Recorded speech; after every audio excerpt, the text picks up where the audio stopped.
Hey, what's up, everybody? Please let us know if everything's coming through.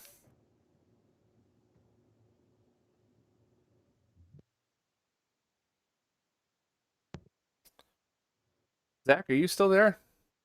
Bob, I'm here, but your Okay. audio cut out. All right. Sorry about that. We were having audio trouble and YouTube Jesus trouble and Christ. all this other stuff. I Christ Jesus, what the wholeheartedly blame fuck? Zach. I had none of these problems yesterday. It's the bad vibes of Voultar. Bring it down, YouTube. Uh, Bitch.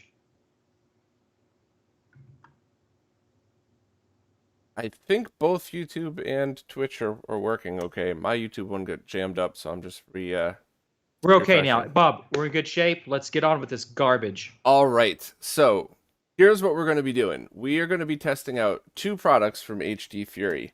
We're going to do unboxings, and we're also going to test a bunch of features that have been questioned ever since their release. So I want to answer this once and for all. I practiced my test methods 2 days ago and had the amazing people from the R3 Discord making sure I didn't screw it all up. So which one do you want to start with, Zach? The Vertex or the Diva? I think that really the Vertex is the thing that I'm most interested in because it's something that I use personally and centrally. Okay. Let's unbox this thing for the very first time. Now, I bought one of these with my own money, and then they let me borrow the other. I bought the more expensive one out of principle, so I'm pretty sure, they sent me the other one with the deal that I'm going to send it back when I'm done. So I don't know if you could call this a sponsored stream. I sure as hell wouldn't, but there's certainly a lot of people out there that that like to tell me I'm doing it wrong, but I feel like if I spent my own money on it, it's not a sponsored stream.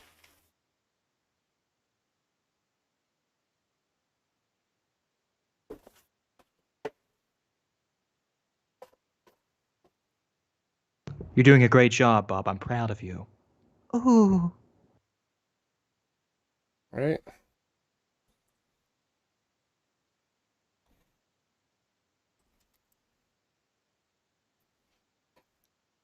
I used to leave these on my devices, these plastic covers, and then I like years would go by and I'd go to take them off and they'd be stuck to it, and I'm like, this reminds me of my grandma not taking the plastic off her couch. I think I'm gonna take the plastic off. So if I decide to keep that, I will absolutely pull that off, but not for now, in case I end up sending it back. And over here we have a power supply, and I believe that's just an IR sensor. I believe the Diva is the one that does the lag testing, so that's we're not going to need that.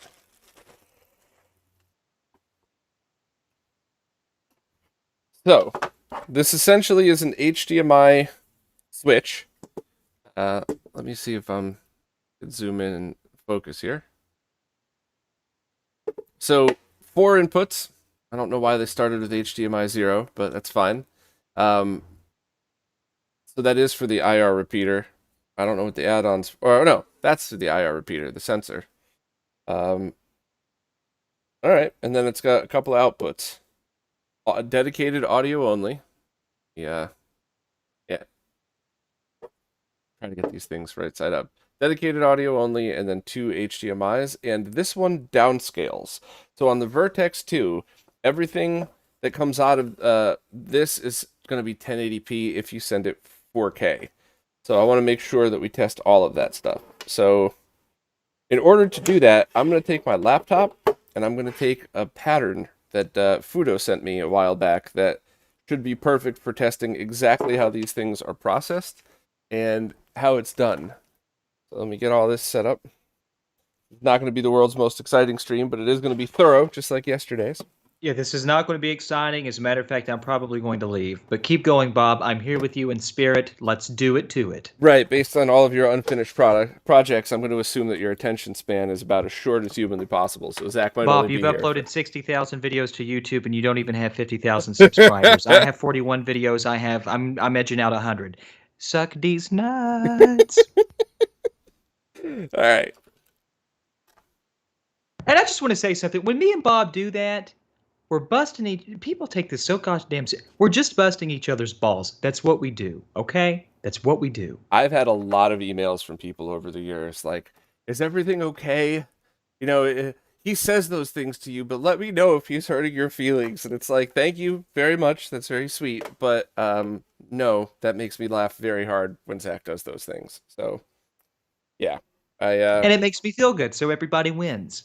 All right, so what I'm doing here is using my laptop to output directly to 2 different capture cards.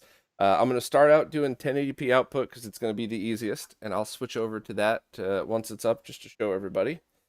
And this is just a control test, just to prove, like, hey, this actually is working the way we say it is. So let me switch over to that.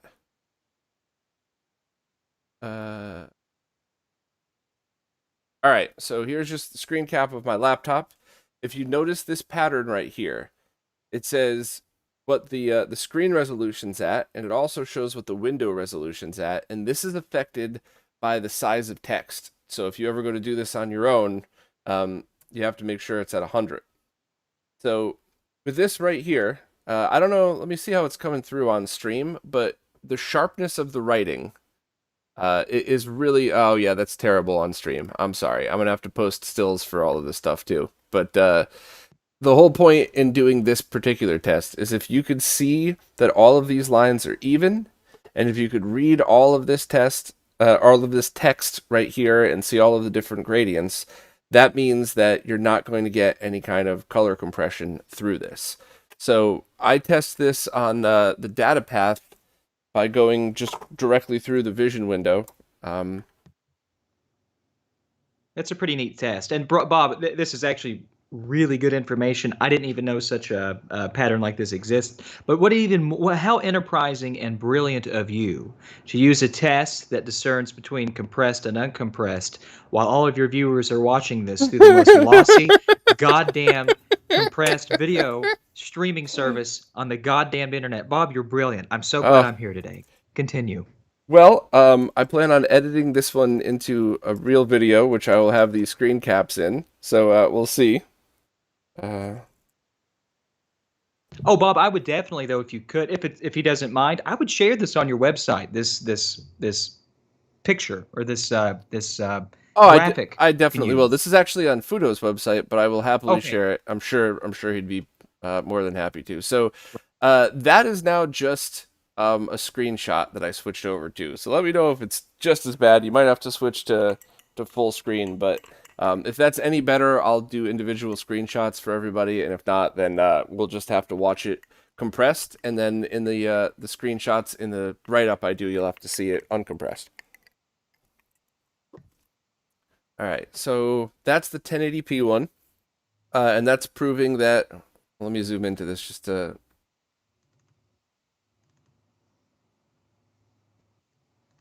Zach, on the stream, it's still garbage, right?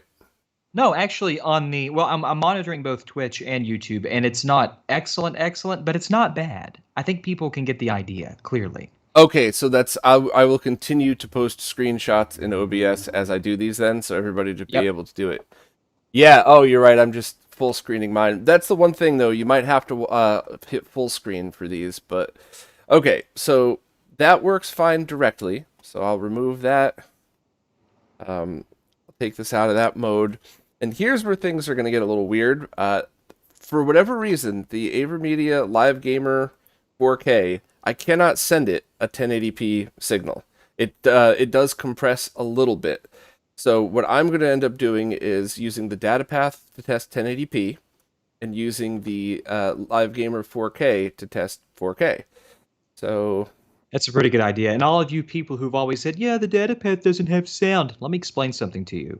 Whether you go through the audio input of your sound card or whether your capture card has a DAC on it, that analog audio is going to be DAC'd anyway. So the data path is still king dingling for 1080p, baby. Infowars.com. All right, so I'm switching over from that. Now we're not highlighted here. All right, so that's the Avermedia. Let me unplug the data path, plug this one in. That's really interesting, though, that in all seriousness, that the Avermedia card only compresses, it seems to only compress with 1080p resolution output. I don't understand that. Yeah, now we tested this. the Rec Central app did it, but that wasn't surprising because that app is designed for everybody to be able to use, not just nerds like us. But when it was still doing it in VDub and OBS and a bunch of others, that's when I knew it was going to be an issue. So, um, And that's even after making sure the video format wasn't set to something like NV12, but XRGB or RGB24, something to that effect, right? Because you can change that, you can manipulate that in the RE Central software. Maybe something to look into later, Bob. yeah, it's something that I really want to get right. But for the purpose of this one, as long as we get this to the point where we could actually use it, it's all that matters. Um, Come on now.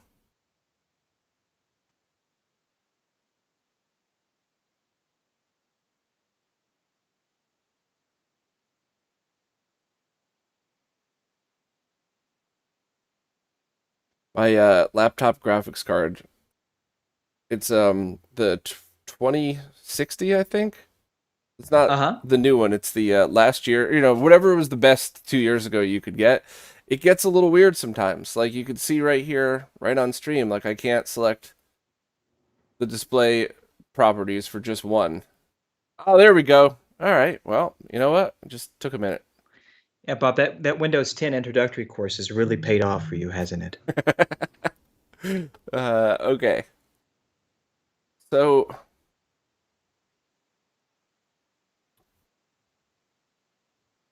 11.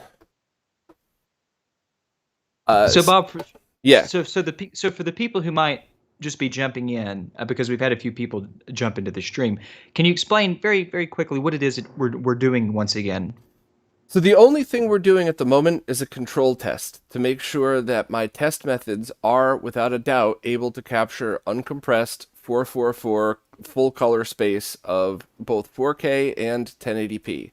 At the moment, we are only testing directly into my capture cards. We haven't even plugged in the HDFuries yet, just to make sure that these things work okay. That's right. We're just making sure that we're making sure that the capture cards themselves, with the device excluded from this test, are uncompressing video juices. All right. So in order to get a screenshot through Virtual Dub, I have to take a very quick video capture, and then take a screenshot from that, which, is about the most convoluted thing I could do, but I couldn't find a software yesterday that could do this for us as accurately as this method. So it's an extra step. It's a pain, but whatever. Now, Mr. Broken 030 asks, does this device strip HDCP? And that's something that we're going to talk about that, but we kind of need to be careful. Yeah, I don't think we should use that acronym at all, to be honest. I think we should just say that this allows you to connect your game consoles to your capture card. Yeah, I think that's reasonable vernacular to use. Okay, so I will post, well, I'm not even going to bother to post this first picture because it's definitely bad. It's as bad as you see it right now. So something happened between yesterday and today in my test bed. So, I know it's boring for people on stream, but this is exactly what I go through every time I do this stuff. So it's kind of both boring and good that you get to see this, exactly what goes on in these things. Yeah, unfortunately, doing an analysis like this, the stringent efforts that one must go through are laborious and exhausting and incredibly mundane. But if you want your data to be meaningful, you just have to do this stuff. Yep. All right, so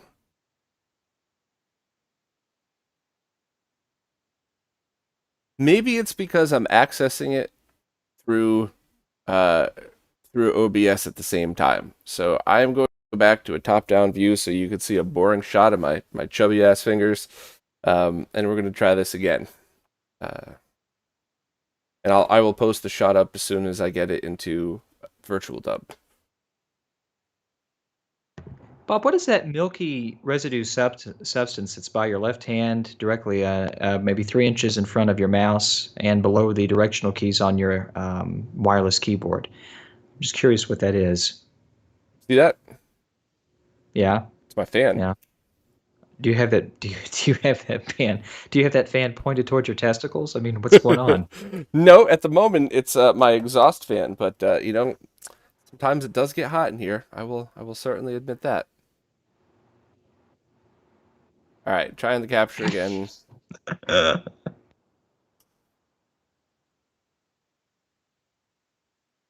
Bob, for those of who are a little curious, and I am too, your captures. Where is the workhorse in this setup? So your laptop is clearly doing something, but I don't believe you have these data path cards or internal PCI Express cards. Are you using another piece of workstation hardware to how are you doing this? So I have a HP workstation that you actually recommended I pick up because it was a great deal. It was a Xeon Tower. So that has the Avermedia Live Gamer 4K and a DataPath Vision E1S. And that's how I'm doing these captures is just directly through Okay, that. great. Wonderful. I am going to try rebooting the laptop because this is unfortunately just what happens, and there's no way to test 4K without doing it that way. So it is what it is.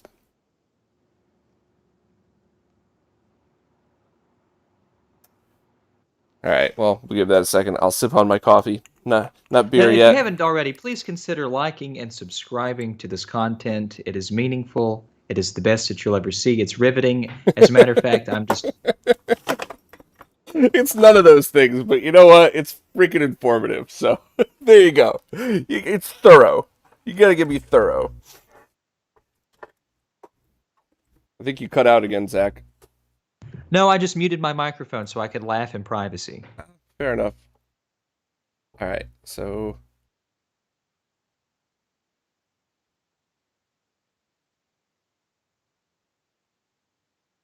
all right, that's back up. Let's try this again. Now, Bob, are those cables rated for 444, 18 gigabit bandwidth or 16 gigabit bandwidth? I'm curious. Now that is an excellent question. And yes, but not only that, these are the same exact cables that I tested yesterday, or tested with yesterday, or 2 days ago, whenever I did it. So Okay, excellent great. question, but yeah. All right,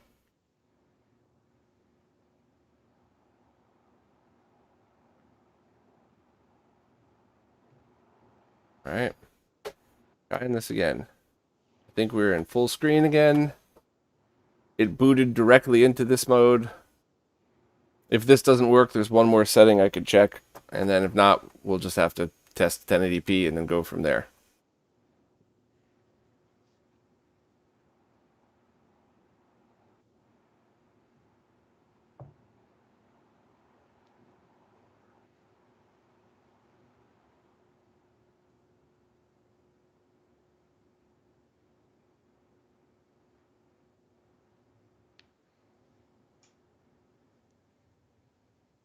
I also just want to double, triple, and quadruple check all of the settings in Virtual Dub just to Okay, make that's sure, very. because I have made that Just make sure, mistake.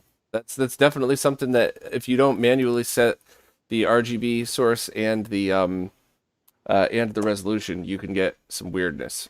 So So, Bob, have you sold your analog, your Sega Genesis analog? Has that sold yet on eBay for $40 million? no, and I started that bidding at $1, by the way. So if anybody wants to come after me for that, I did not put a buy it now price. So you know, if you're mad at me for selling something I don't use, have at it. All right. Rebooting did the trick. Let me put this screenshot right in the chat. Or not in the chat. Sorry. I'll image. Mm-hmm. And there we go. So I'll move this around for everybody to see. It's obviously not going to be as good, but this will be in the post. This will be embedded. It's a PNG. So yeah, okay. Yep. Yep. I can see that. Look at the RGB text below. Do certain color. Well, you're moving it. I can't read it to the audience. Those who are visually impaired, I'm trying to accommodate, Bob. Sorry.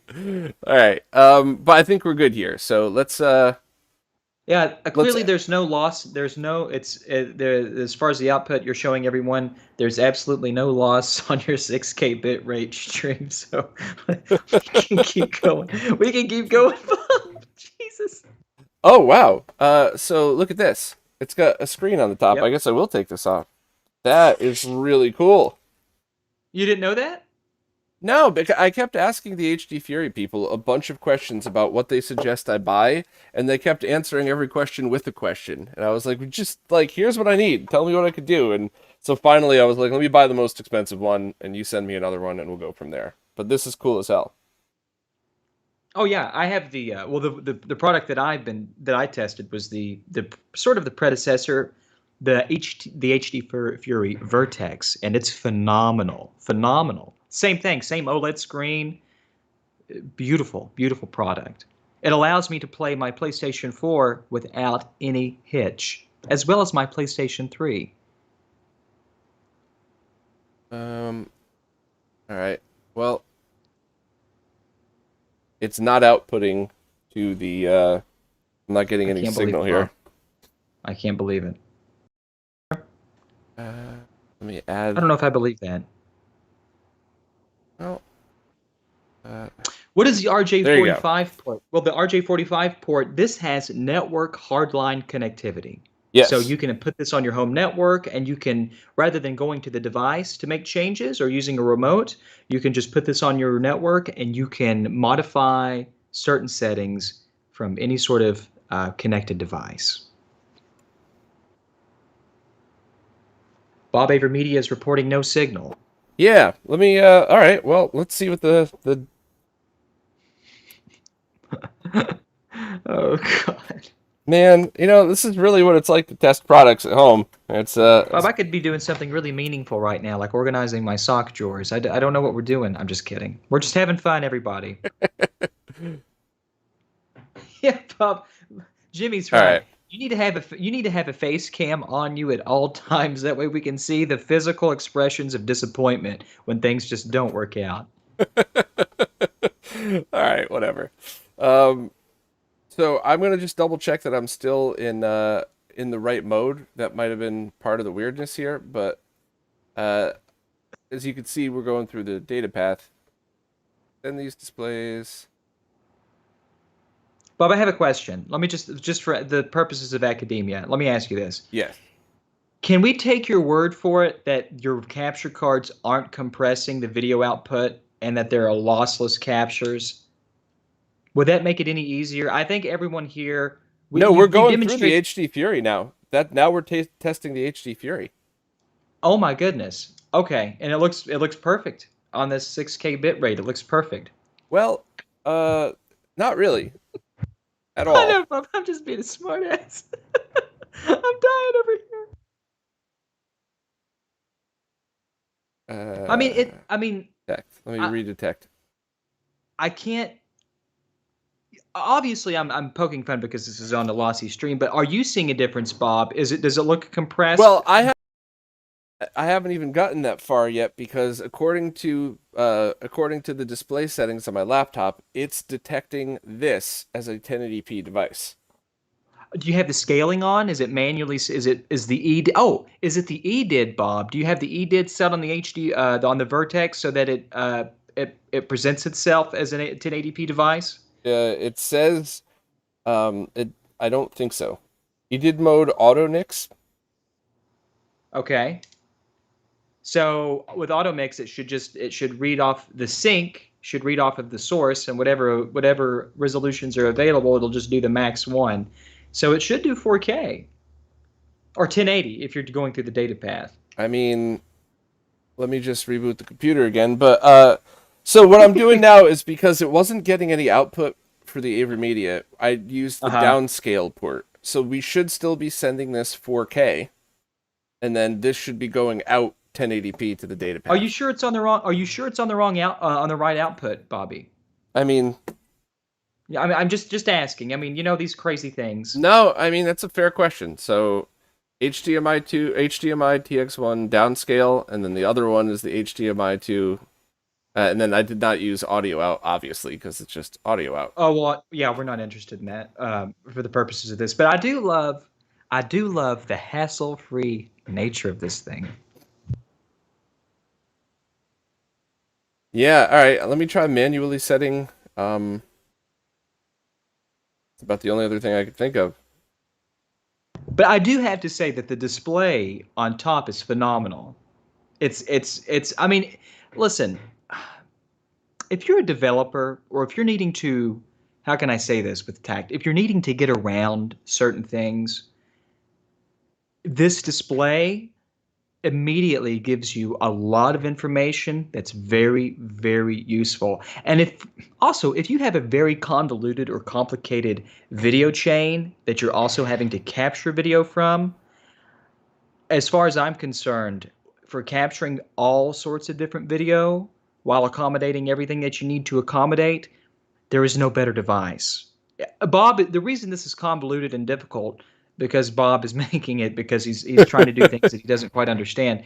But No, I never actually mind. fully understand this one, but that's so what we're running into right now is what anybody with a console would be running into because the console is going to detect this as a 1080p device. So this is the exact same problem that you would have if you've got a brand new Xbox or PlayStation and plugged it into this. So that's actually interesting that we're seeing this. Uh, So does that mean? So how do you? I mean, if the EDID setting on the device is auto mixed, this is what should happen. The device is the source. The PlayStation 4 would be no. The sync and the source. The PlayStation 4 will read back out all of its available resolutions. This thing should accommodate the PlayStation 4 and allow 4K output. You're saying that if you had a PlayStation 4, 5, or Xbox One or One X, that it would automatically negotiate a 1080p resolution through the EDID? Most. Now that's what I've certainly been seeing people report when they've had issues with the displays that haven't updated their EDID settings yet. So that is Okay. the same thing that has happened. So let me try to get this up a little closer so you can see the display here. Well, Bob, I'm curious. If you go into the switcher, which the switcher would be, I guess, I don't know. That's interesting. See, I didn't have this problem with my Vertex. All right. Oh yeah, So we're getting a good shot of the yep. Bob, I don't mean to interrupt, but what camera are you using right now? that is my GH5, but it's with a new cheap 12 to 60 lens. Okay. So that's routing the inputs. And this is going into Bob, this is going into a 4K compatible capture card, right? Uh, I mean, it certainly was when I had the main output on it, but HDMI 1 is Okay. the downscale one. Uh, but I mean, Right, you know right. what? Let's switch over just to see if something else gets detected. Um, Actually, we could try them both at the same time. So right now, this isn't, you're not connecting this to any capture. Right now, as far as we're concerned, the switcher is the sync device. We don't have a this switcher is not outputting to anything, right? Okay, I think I just figured out an issue. You're correct, but right now, what I have it set up to do is, and I guess this was my mistake before, but when I had only connected one of the outputs to the Uh-huh. downscale port, that's what switched this into 1080p mode. That's why it negotiated 1080p. That, once Okay, again, Bob, so now nothing's coming through the data path at all, right? but that should So be the 1080p output, right? it Uh, should be. Now the HDFury should be negotiating off of the DVI 1080p from the data path because the data path isn't really an HDMI compliant device. But it should be just fine. Now we have no signal. That might just be the inputs. Hold on a second. Yeah, check the inputs, Bob. Bob, press Alt F4. It'll fix everything. All Trust me.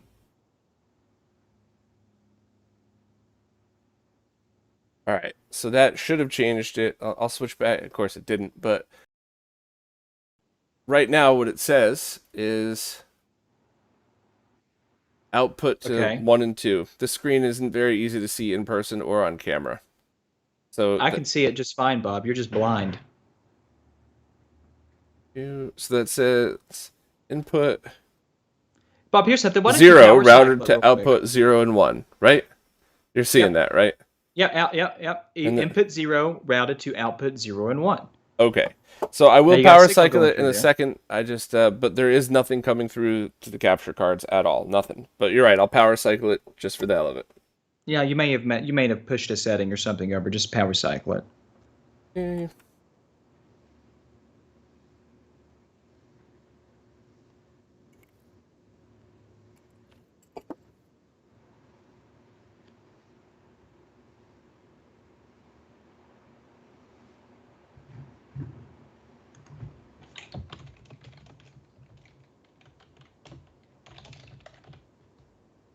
My laptop is now detecting something.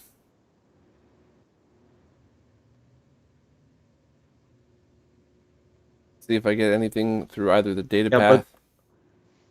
yep. Okay, I'm with you, Bob.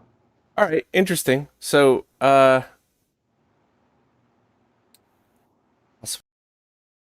I just want to qualify what was said during the beginning of this. Bob has labored over testing this and perfecting this technique of capturing this for the past 3 days.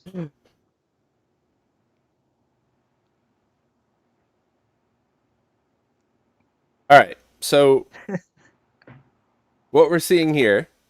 Yeah, I'm seeing a caption. I'm seeing a new desktop window, and I'm seeing. Yep, I'm seeing the pattern.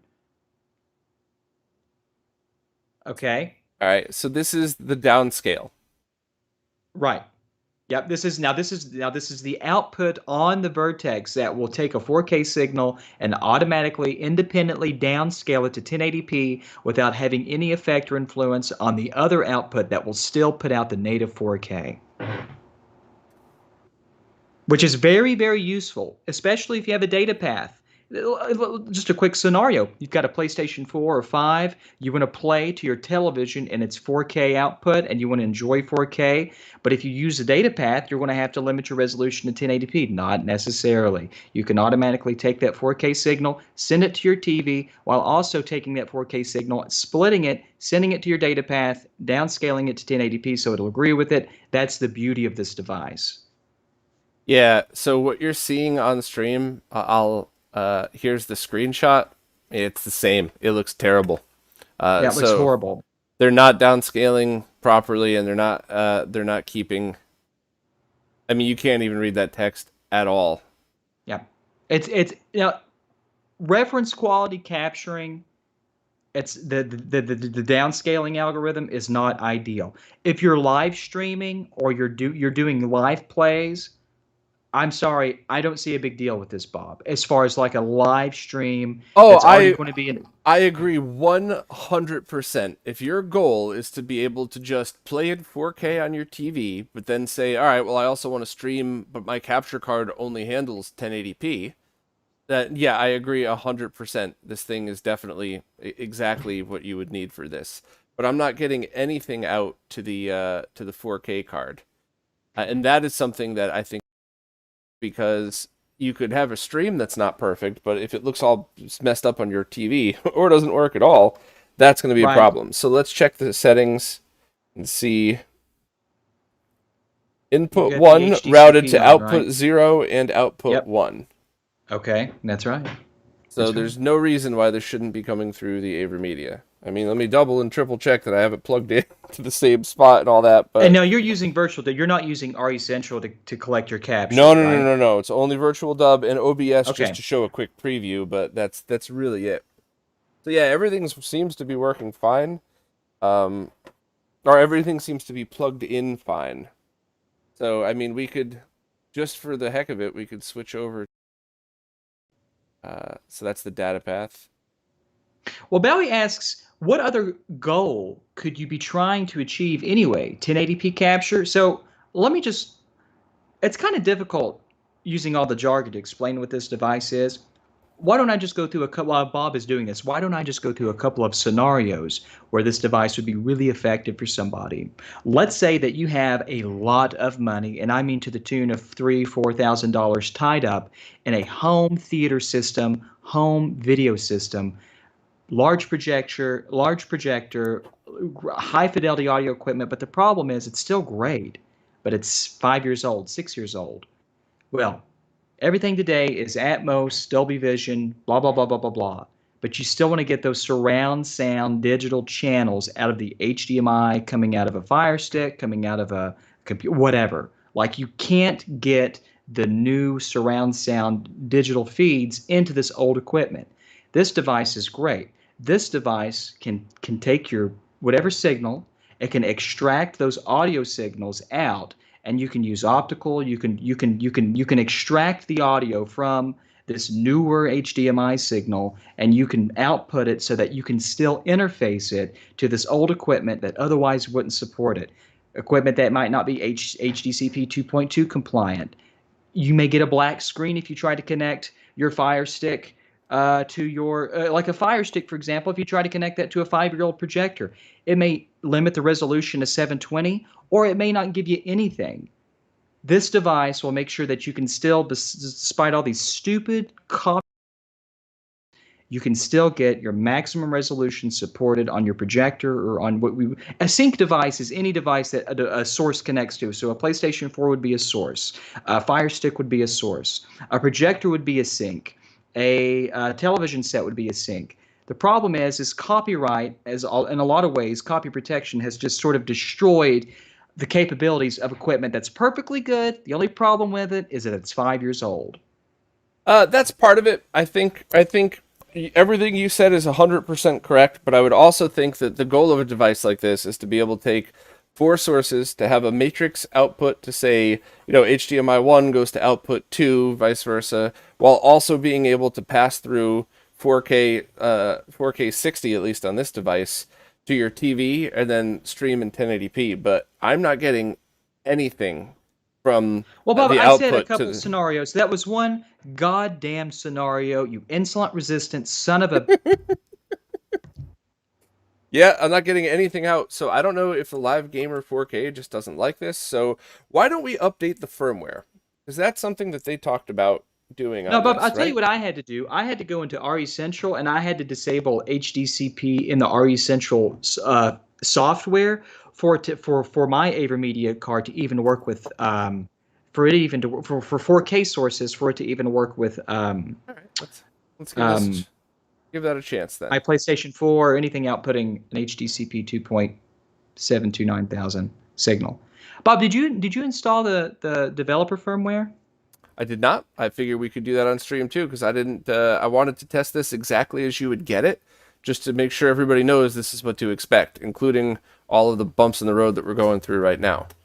Where is the HDCP disable in Rec Central? Bob, I've not used that software in 7 years, but if you open up RE Central and if you look in the left, you'll see the little gear, or you'll see the options. Yes. You'll go to options, and it's either in capture settings, or it's somewhere in the card. It's somewhere in the card settings. You'll see HDCP2 or HDCP enable or disable. Interesting. Somewhere. They could have updated it, Bob, 7 years ago. I thought you tested this, Jesus. No, because I mean, there should be no HDCP because it's a laptop, right? I'm just outputting the desktop screen for a laptop. There would be no reason to ever need this.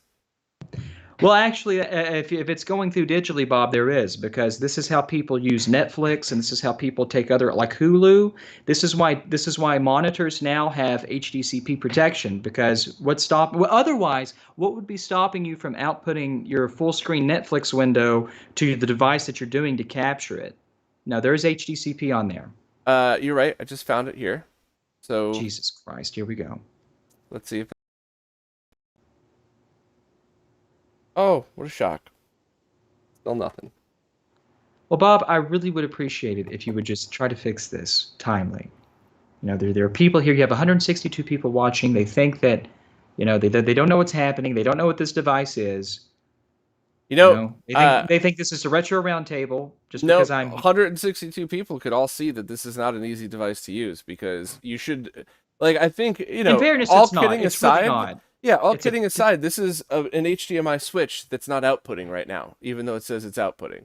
So there's definitely some weirdness here. I did find the setting that you were talking about, HDCP is off, didn't make a damn difference at all.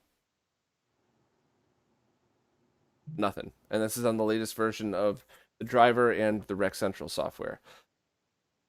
So I guess we have to try updating the firmware, right? Because that's what they give it a said shot. Shot, you old boy. So how'd you do this on yours? Because there's not a USB port.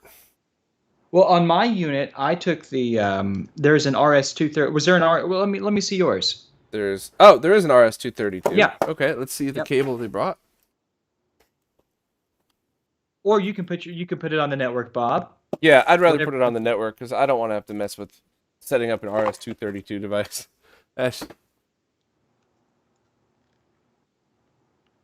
I mean, I like doing streams like this because now you all get to see the crap I have to go through just to get a damn test done.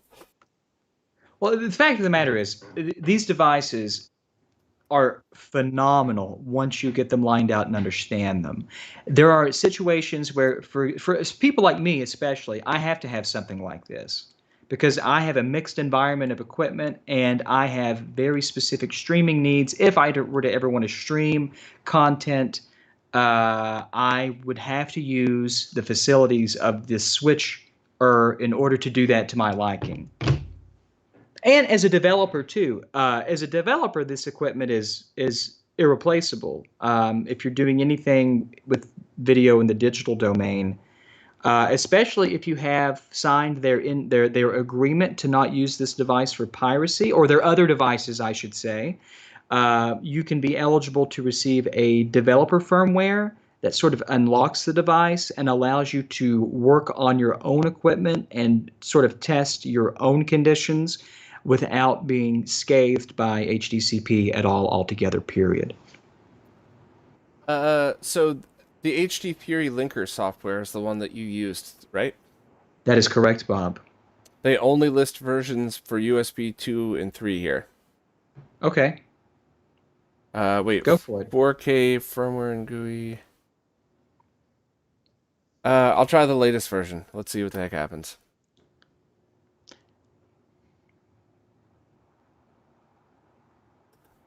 That's funny. I click on download and nothing happens. Well, in fairness, the device that I had, because here's an interesting anecdote. When I updated my Vertex, I spent a few days on it, and it wasn't because of anything that I did. It was because that the USB driver that this device uses, remarkably enough, is exactly the same device driver that my internal Corsair Hydro water cooler uses. So therefore, in order to update this device, I had to take my computer apart.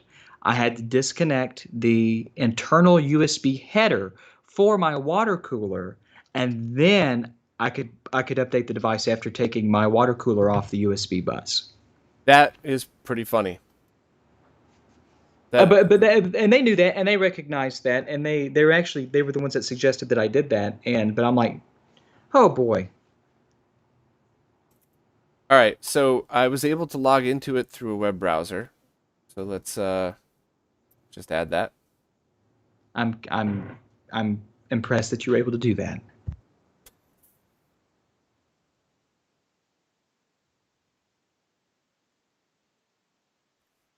Bob, it's evident that this is going to take a while. Do you mind if I go get a beer and a sandwich? You do whatever you want. I'm going to look in here for any kind of info on both control, but also for firmware updating. Okay, well, you just do that, and God bless. Jesus. I'm sorry I can't see the chat with all this stuff up here, so my apologies if anybody has any good suggestions, but I'm just trying to look for any kind of... Oh, that's for EDID tables. Well, I'm glad I plugged it into the network anyway, because this is all the information that we wanted to look at anyway.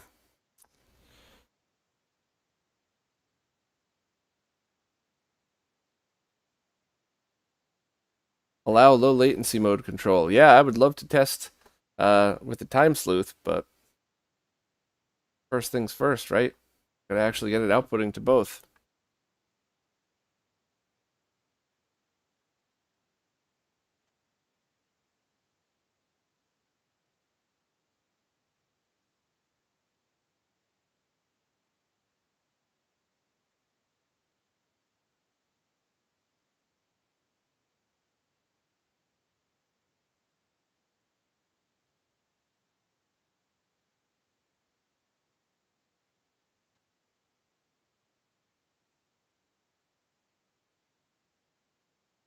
Oh, about time. Only took the very last page I looked at. All right, here we go.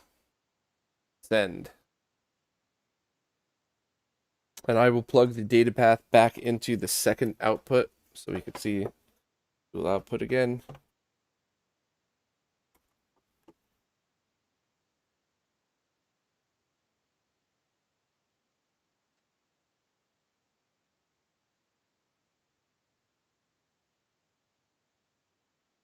Let me put it back to the other scene. All right, so this just rebooted itself. So hopefully that means the firmware updated. The original firmware was 0.60. Let's refresh this page. 0. Okay. All right, What yeah. have we done, Bob? So we were able to update the firmware successfully through the browser. The I'm trying to get this out of the way. All right, the firmware here is 0.62. By the way, I cannot wait till I have two monitors or enough room for it, so I don't have to worry about this. But yeah, firmware went from 0.60 to 0.62, so the firmware has been updated. And all of these controls are very cool. It shows the input, output, and all of that stuff. So now let's see if we could actually get these things to. So Let's do it, Bob. That's the Avermedia, and the data path is working, but not the Avermedia again. So, Bob, have you tried turning it off and back on again? all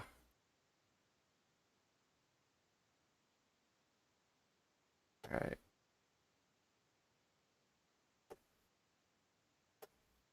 Go.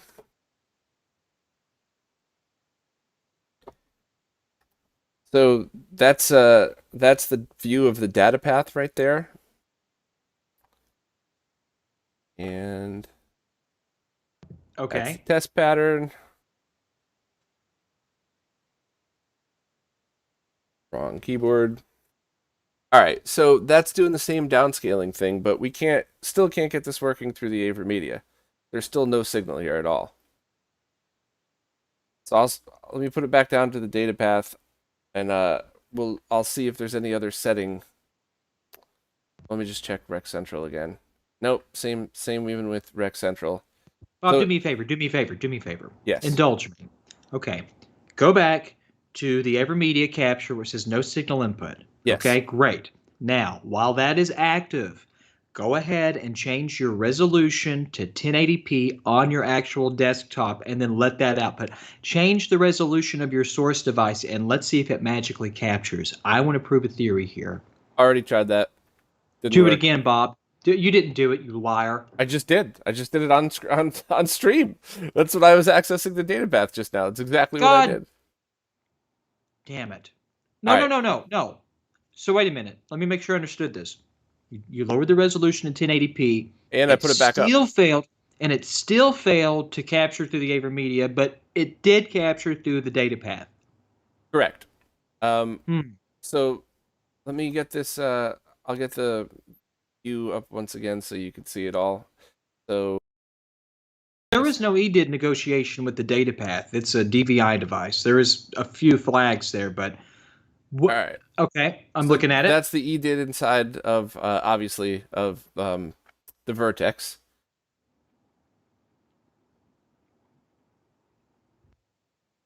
Info source splitter mode. That's exactly what we want, right? Source in, perfect. And it's showing both video out 1 4K 60 video out to 1080p 60. You think this is a problem with the Avermedia? It could be that the Avermedia is not compatible with this. I could try. Man, I could try running it, grabbing a long HDMI cable and plug it into my TV. Now I can tell you right now, the my live. Are you using the Live Gamer 4K? Because mine works perfectly fine with it. Yes, that's exactly the internal version, not the Thunderbolt version. So, if yours works fine, well, you know what? I'm gonna run the test anyway. As long as I have a cable long enough. Looks like I do. I'm gonna go plug this sucker into my OLED. I gotta take my headset off for that, so give me like 2 minutes.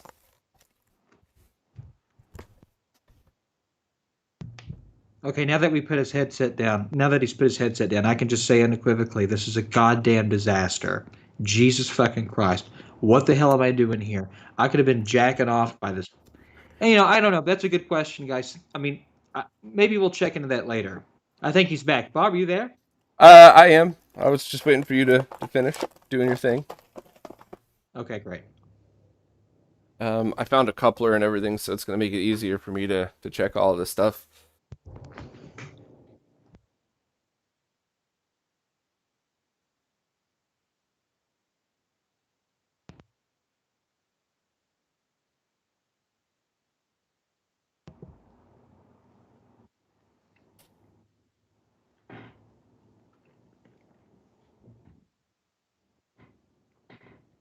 All right, got the TV plugged in, setting the input, and I will select the.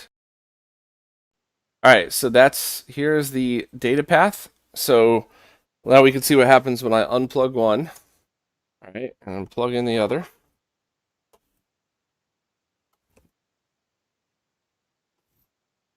Holy cow, there it goes.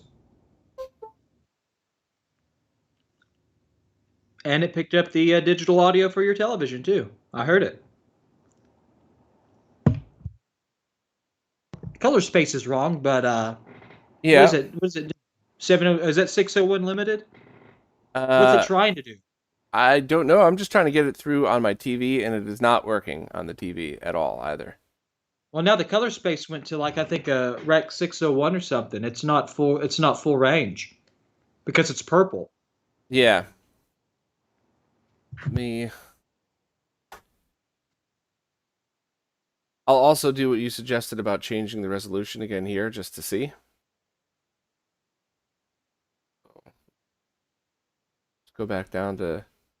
Bob, if you really want to make sure, if EDID fails, 1280 by 720 is a for sure guaranteed resolution that'll work.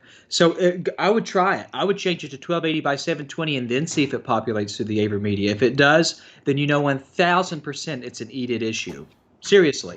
1280 by 720 is a default. I have That's why just all set these, it. I have just set it to 1280 by 720. I refreshed the screen, and it's and the Avermedia is detecting it. the Vertex is still calling it a 4K 60 input, but maybe that's just because, you know what, power cycle in the damn Vertex. Now, why would it? I don't know. Something is wrong. I mean, I completely get that these things are designed for pros that need full control over everything, like the EDID all the way up to, Matrix, but at the same time, like, you should at least get a signal when you plug an HDMI cable in. And I'm not, nothing on my TV, and what you see here is what you see there. That's really messed up. You don't happen to have a PlayStation 4 there, do you, Bob? Just out of curiosity, or some sort of newer console? Nope. Yeah. All right. And even though, so you just see that's 1280 by 720. Okay. Yep. I see you changing it right now. Let's just say, yeah, extend these displays. One's 1280. Make this one also. Yeah, they're both 1280 by 720. And I'll show you stop capture. Let's Okay, now that works. I'm looking at the web GUI. but it's reading that as 4K 60, right? Is there a drop down? Yeah, but there's a drop down, right? Nope. There is in the EDID side if you wanted. Yeah, go to the EDID. Go to the EDID settings. I want to see something. 720/60 all sound. Yeah. Still not getting shit on Yep. my TV. I have no idea. That is not right. Let me try the Avermedia card again. What the hell, man?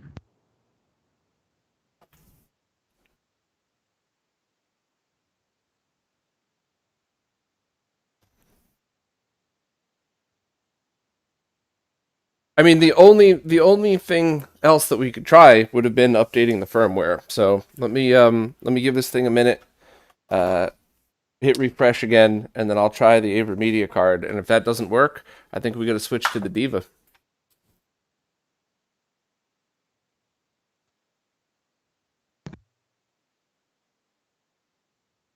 I guess we could also, just for the heck of it, try a basic splitter, just to make sure I'm not crazy. Yeah. Let's do that. Let's do that. Capture. So that's the data path. All right, that's the Avermedia. So I have a splitter like 10 feet away. Give me 1 sec. Bob, can you hear me? Bob, can you hear me? Okay. As I was saying, this is a goddamn disaster of a goddamn stream. To the 160 people that are watching, you have my deepest sympathies. Okay, he might be coming back, so I can't say that anymore, but Jesus Christ.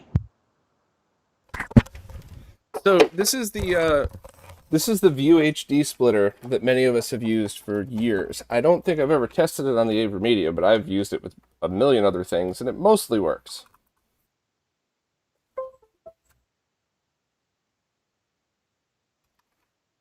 So connecting all of this. I'm just duplicating this display. All right, yeah, there you go. So that is the Avermedia. That's the data path. So the problem is definitely not my cabling.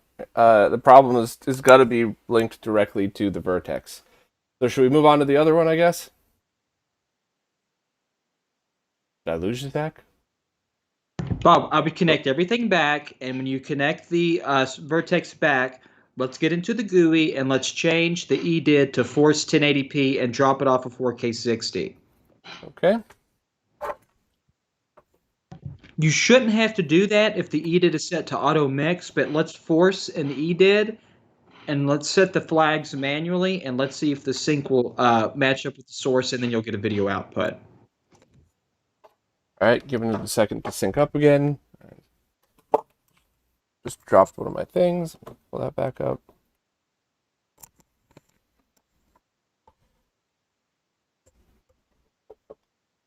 Okay, so that's everything back plugged in. There's no signal in the Avermedia, as you can see, so I'll switch over to desktop capture. So that's your info. Perfect. Now the EDID, there you go. Now drop into the EDID drop down. Okay, and now change that fixed EDID. No. Go to input 0. Yeah. I can't see because the capture, you're cutting it off. Scroll down. Right, hold on, let me see if I can make the thing smaller. That's what she said.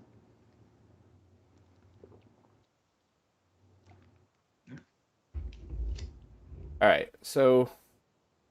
Okay, now, yeah, there you go. Now, input. Now set all of those to 720. No. Go down. Go down the list. Remember, we're on a bit of a delay here. Okay, 720p 60 or stereo or all sound? Stereo? Yeah, do all sound. Yep, do all sound. Okay. You know what? I'm sorry, Bob. Can you do 100? Can you do 100? Do EDID setting 100. Let's default it to 480p. Okay. Okay. And select, now you've got auto mix on. What you need to do is you need to click the bullet next to custom. There, custom DV string. No. Up. You see where it says go up. right under the drop downs, right above input 0, do you see where it says custom? Select it. There's a bullet there. Okay. No, yeah, scroll up. It's hard for me to. There you go. Yep. Now see, it's renegotiating the EDIT. I just heard it. Yep. And let's see if we get any video, because now we're. Okay. That's the That's what I thought. That's what I thought. That's what I thought. all right. So the problem is the EDIT negotiation. So what you need to do is the auto mix is not going to work. You're going to have to go back into the settings and you're going to have to manually pull out 1080p. So go back to the web GUI, go to input 0, set it to 1080p, 444, all sound, and let's see if it'll negotiate that. And let's see if your laptop will scan to that and set its resolution accordingly. Okay. So Thank God I was here for this. I mean, I'm just saying, like, no, yeah. I mean, we would have been here. I mean, this would have been difficult to figure out. All right. So let me just drop that over there on the other window. Yeah. And just go into the GUI, set it up. There you go. Now we can see it. So that's a 480p. The reason it's so small is because now the resolution is a 480p capture. Because of the EDIT. Now, Bob originally had this set to auto EDIT. That means that his computer will scan the device. The maximum resolution that the device supports is the maximum resolution that's going to be set by the computer. That's not working for whatever reason. So now Bob is going to go back into the web GUI and he's going to manually select an EDIT configuration that's for 1080p. So Bob, don't worry about setting up Okay. yeah, there you go. So that is the right now you're looking at the Avermedia. Yep. So okay, so that means that I was right. We have to set custom EDITs for all of this. You can't just leave it in auto. No, that's what I don't understand is why the auto EDIT mixing is not working. There must be something with your computer. I don't think this would happen. I don't believe this would happen with a PlayStation 4 or 5 or Xbox. I think there's some weird flag going on that is goofing up on the goofing up and confusing the Vertex. All right. So all right. Again, it's a pain in the ass. Mistake, but once again, this is why they give you these options. So should we test one of the 4K modes now? Yeah. Try to jam it up to 4K 60 444. Or if you want to start, you could do a subsampled one, Bob. Do a subsample. Do a 422 or 420. I mean. All right. 4K 64 420. Yeah. Stereo. 12-bit stereo. Or all sound. It doesn't matter. You can do all sound. Just as long as it's a lossy format. Let's see what it does first. Okay, that's working. Okay, now do a 444 full bandwidth. I bet it breaks. Maybe it won't. I'm just kidding. I don't know. It's 4K 50 by accident. Oops, hold on a second. 4K 60. Yeah.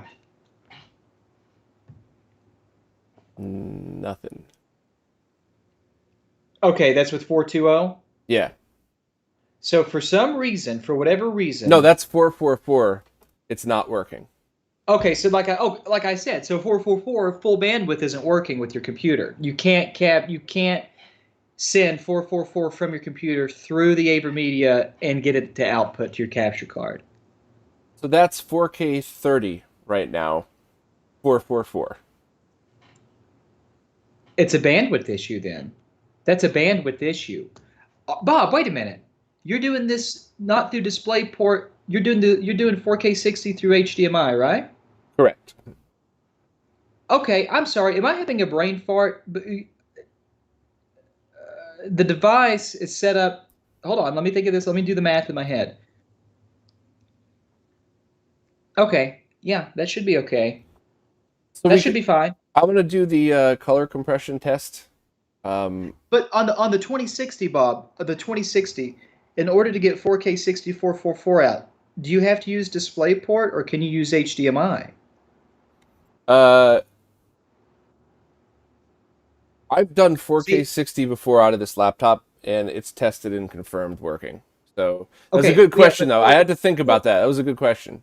But 420, did you get 4K 60 420, or did you get 4K 60 444 out of the thing? That is an excellent question that I don't know the answer to. I think that's what the problem is. I think this is a. I think this is a. I think this is a. I think that might be the issue. I don't think this has anything to do with the Avermedia. Oh well, okay. Clint Therothoth said that RTX 2060 can do 4K 60 444 through the HDMI. But I didn't. Most though, I didn't think that they did. All right. I don't know on this laptop. I don't know on this laptop, man. Well, I just got the screenshot, and it doesn't look like it's passing through 444 anyway. It looks just as bad as you see right now. You can't read the text at all. Everything's all messed up. Yeah, I see. I think this is the laptop. This is the mobile for 2060. Maybe the mobile 2060 through the HDMI. Now, DisplayPort could do it all day long, but for some reason, I'm thinking that the HDMI output will not do full bandwidth 444 and 4K 60 off of that without doing something special. I mean, And the Avermedia doesn't know what to do with that because I don't know. So it's a GeForce RTX 2070. So this should, without a doubt, do that. Let me just, I guess I could just say show only on number 2. So we're disabling the internal screen. It's hard to keep. So here we go.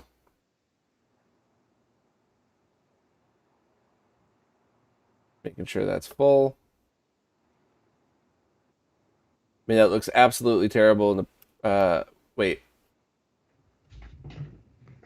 Oh God, what did I just do? Oh, I just ran over my own nutsack.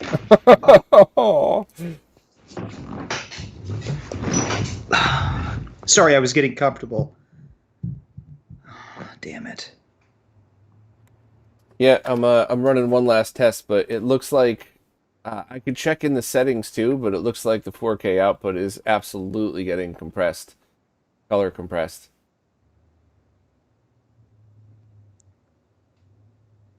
Well, of course it is. It's 420, right? No, I'll show you that in 1 second. I just want to let me just verify this real quick. Yeah, all right, that's terrible. So I'll switch views for you.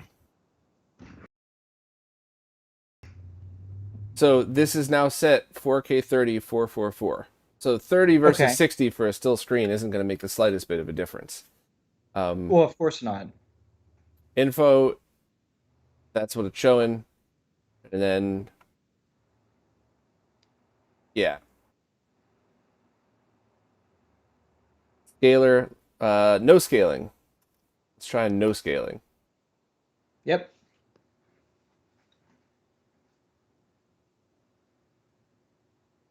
Okay, hold on now. Hold on now. That looks a little different. That When looks, you turn off, when you disable scaling, oh, that looks very different. yeah, all right. So if that's not scaling, so that's also putting out 4K on both ports now at this point, right? correct. No. The data path should still be seeing 1080p. No, data path isn't getting anything. Right. Oh, Yeah, you can't do that. You have to negotiate across all syncs. Yeah, you will not get an output unless you have that scaler on for your data path.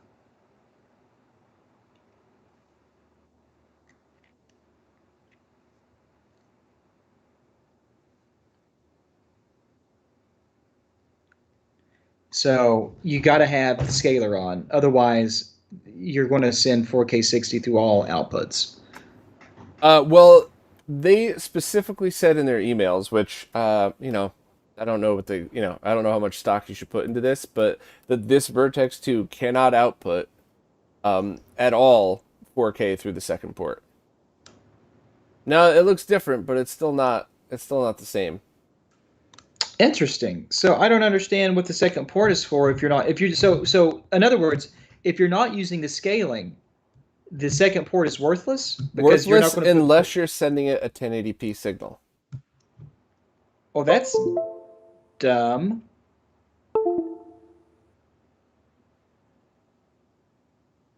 And here are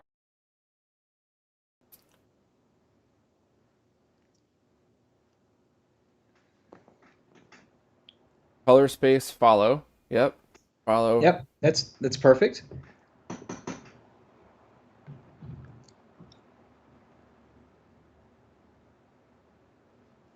Try auto scaling.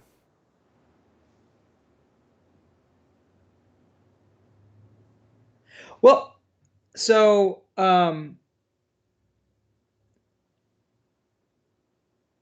does HDR10 work with 420 video? It's a good question. And does Dolby Vision work with 420? Wait, hold on. Hold on. This is we're getting a little bit more promising here. Jesus Christ. Hey, what's that folder that says Voultar nudes? Hey, go there. Go there. oh, I love doing that. All right. Scaling auto. Okay.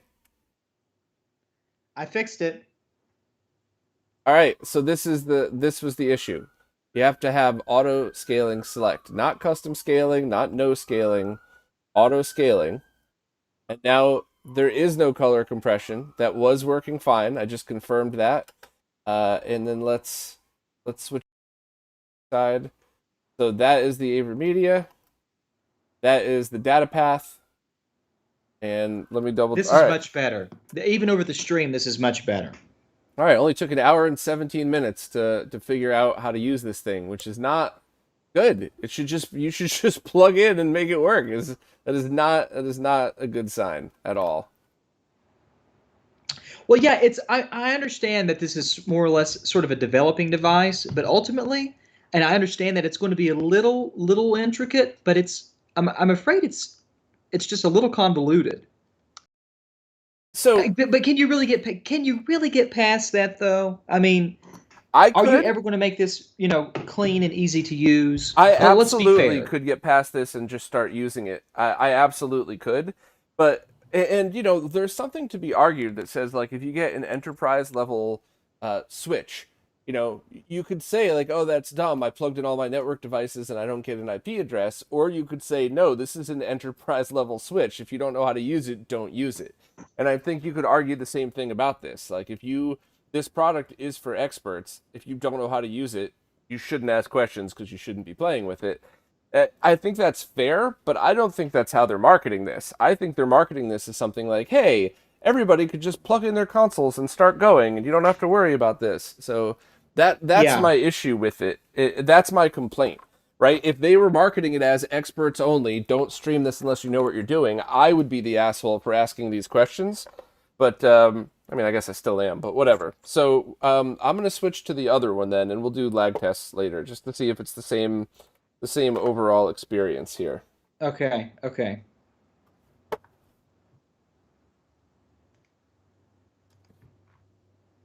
I cannot wait until I have enough space to do more than one thing at a time. It'll be less than a month till I'm out of the city.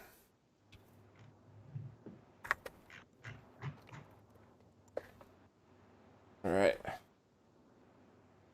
Now, Bob, Yes. are you sure that that device specifically? I think that device. I don't think it can do a 2x2 matrix at 600 megahertz. The Vertex 2 supposedly can uh, can act as a matrix HDMI switch, so you could select whatever inputs to whatever outputs, and you could only do 1080p on the second output. Period. That's it. Nothing else. So this is the more expensive Diva. This is the one that I bought. I think the Vertex 2 is the one that has the lag tester in it. Maybe. You know what? Don't quote me on that. I can't remember which. There is one of the ones is definitely not able to do 4K out of both, and one of them is, and I can't remember which. If anybody wants to jump on their website and check out, that would be cool to clarify. But this is the other one. For all intents and purposes, cosmetically, I think it's basic. It's identical, isn't it, Bob? They are exactly identical. Okay. Well.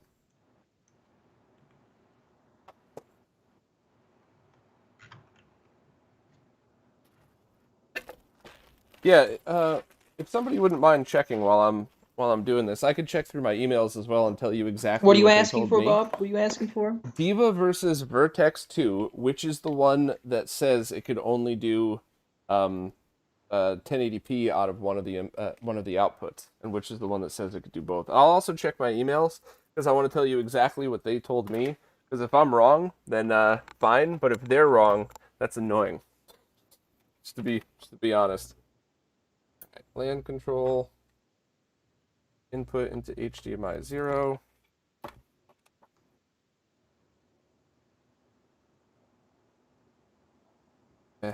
I'll try to salvage that because I'm definitely sending at least one of these back, maybe both.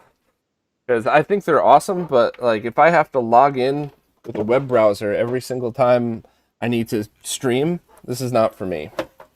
Well, I'll tell you, I'm looking at the Vertex 2 right now, and I'm looking at the product features, and it doesn't say anything about. It says 4x2 matrix up to 4K 60, 444, 600 megahertz. Matrix solution is available for HDMI streaming up to 4K 60, 444. Process 2 18 gigabit signals at the same time from two sources to two sync devices, and eventually have one of the channels duplicated and converted. I don't see anything where it says that one output is always going to be limited to a 1080p downscale or a 1080p resolution. Both of these ports, according to this, have full 18 gigabits per second bandwidth. All right. I am going back through my email right now. Let's see. Now the Diva has the input lag tester. Okay. Okay. The Diva has one 4K HDR and one output that is not 4K. The TX1 port of the Diva is 1080p SDR when the input is 4K HDR. The Vertex 2 is capable of two 4K HDR with ports TXO and TX1. So the one that Okay. we just tested can do 4K 60 through both ports. This is the one that cannot. However, this supposedly is also the one that has the lag tester built in, which is I interesting. see. I see. Okay. So let me switch over. Once again, I'm not getting any signal at all through the Avermedia. And so yes, St. E did. Remember, four. let me go to capture. So that's the Mm-hmm. data path. Okay. 1080p, right? Yep. And that is the Avermedia again, without There you touching go. anything. So let's, you're right, I'm going to go into the Diva. Where'd my keyboard go? So, I mean, that's just, I'm sorry to beat this to death here, but, like, that's just driving home the point that, you know, I've just plugged in two HDFury devices that will not output video without logging into them. Right. That's right. Yeah. So, scaler, oh, this one is set to auto scaling. Interesting. Okay. Um, so I guess I should just update the firmware on this one and first and Yeah. I see. mean, it only takes a moment. I mean, it just takes a minute to do it. Give it a shot. Go upload, and I'll switch to this view so you could see it when it reboots.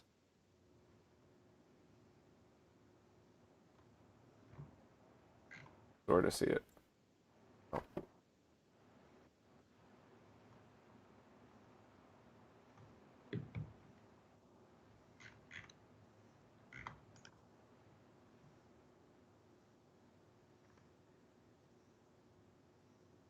All right, it's just rebooting now. You can see it says Diva. So the main advantage over the 4K Diva, over the input, now, other than the input lag tester, which for all intents and purposes, it's important to keep in mind, the Vertex 2 is $399. The Diva is $449. Now, if you were to look at the specs, you quickly see that the Diva for $449 includes an input lag tester. But other than that, the real main difference between the two is I believe the Diva has more robust scaling on the outputs than the Vertex 2. Bob, am I wrong in that? I believe you're correct. So let me, that worked. We saw it reboot. Let me hit refresh. We'll go back up. So we're still getting nothing. Let me try no scaling.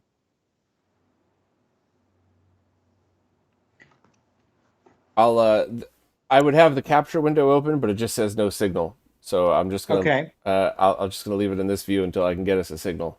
Yep.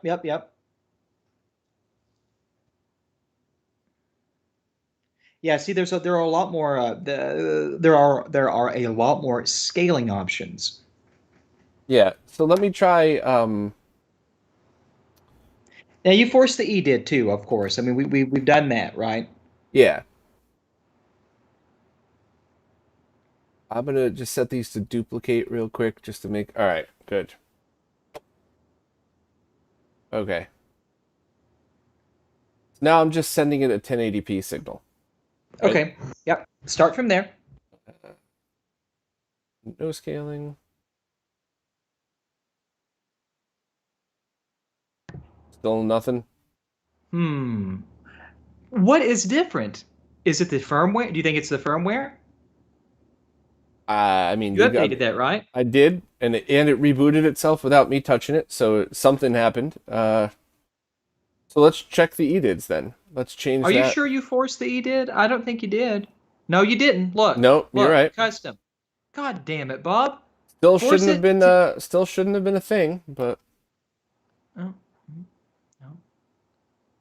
4K 30. Okay. That is the Avermedia right there. Yeah. And it doesn't, and it works because you forced the goddamn EDID. Jesus, Lord Christ of penis pumping saints. Well, I mean, I, I'm glad in that we. fairness, though, I don't understand that, but I don't understand why it can't negotiate that. What is with this 444 that's not allowing it to agree? I can't figure that out. I'm not sure either, but it's the same thing in that I'm glad we tested to make sure that this actually has to be done, but that's just strange to me. All right, so we're also going to go back and set the scaler to auto, not custom scaling, just like we did before, because that's how we were able to get the full uncompressed through it. Yeah, do that. And I swear to God, Bob, if you fuck with that EDID one more time, I'm going to be on you faster than Michael Jackson on a Cub Scout.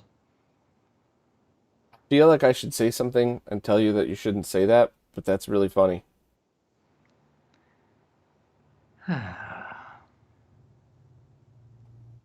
Okay.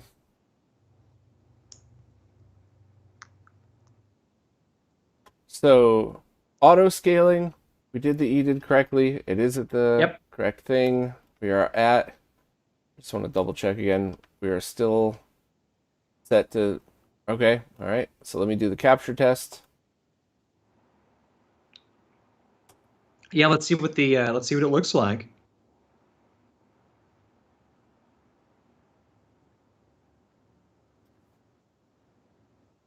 I'm hoping it looks better than what you see here.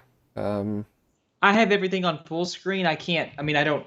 I have everything on full screen so I can see this, but you know, it's the best it's going to look when the video's got a 6K bit rate over lossy YouTube or Twitch. yeah, wait till I move to the burbs and my upload speed is going to be dropped to like 50. Oh, really? My upload speed's only 10 megabits, Oh, it's like but it's 900 plenty. here. Oh, well, no, we don't get that kind of upload around here. But it doesn't matter. You can't, YouTube or Twitch even caps, you know. All right. So look, we did the same exact thing we did in the Vertex, right? So we have 4K going into it. We have EDID set to 4K 30. Maybe the laptop Hmm. is 4K 30. That's fine. Whatever. Scaler is set to auto scaling, and we're still getting color compression. So I should try no scaling again, just to see. But what I don't understand is if the laptop, if that output was only 4K 30, then it would negotiate 4K 30. This device, your laptop is telling this device that it can do 4K 60. That's why it's trying to do it, but it won't sync to it. I wonder if it's the Avermedia. Do you think can the Avermedia card not do 4K 60? Well, no, I'm sorry, because that's a stupid question, it's but not at all a stupid question. That's why I bored everybody to death with the with testing the laptop directly before, because we were able to get it in like that. So excellent okay. question, but it should. All right, so I'm just doing the other tests like you saw before. Yeah, but when we did the original test where we connected the computer directly to the capture card, did we verify that the Avermedia was receiving a 4K 6444 signal and not a 420 signal? I don't remember, but I think No, we didn't. I do think I No, we tested didn't. that. You didn't test anything, you fuck. All right, see here. Okay, scaling off. Everything's perfect. You all can see that, right? Yeah. Yep, yep, yep. Looks great. I mean, Text looks perfect. even on the stream, that looks pretty good. Okay. So these things perform much differently then. No scaling at all. Let's see if the let's see if the data path gets a signal at all. Yeah. All right. So let me I'll the desktop window so you all could see real time. So this is the data path. It's being detected as 1920 by 1080. You don't need to worry 30 about any of that hertz. for a Yep, screenshot. yep, yep.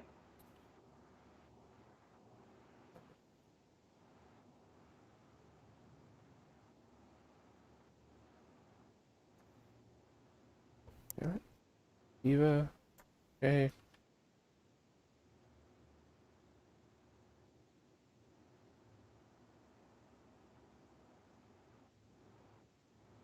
Yeah, it did the same thing as before. So That's really remarkable.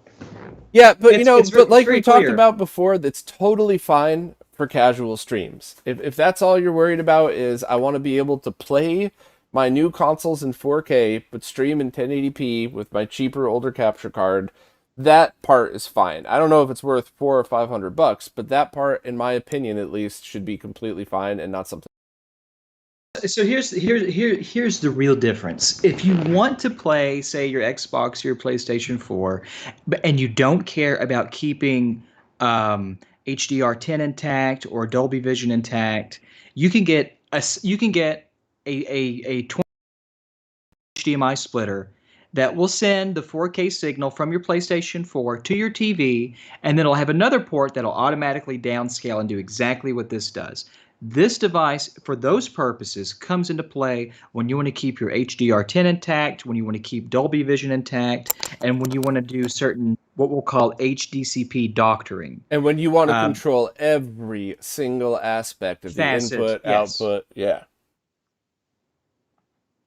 Let's see what other choices they have here. But $20 to $25, you can get a 2-to-1 HDMI splitter that will have some. I don't know. I don't know if there are any splitters that will currently work with the latest HDCP in terms of you know doing that. We disable CEC. I Oh, went through a bunch of trouble looking for a device to do that because I'll just be honest with you. I didn't want to have to play my PlayStation 4 and have to turn off HDCP. Even when I did that, cutscenes in games wouldn't be captured. It was a pain in the ass, and it was really difficult finding a catch-all device that would let me capture, that would let me send a 1080p stream over, blah blah blah blah. Ugh. LED light driver.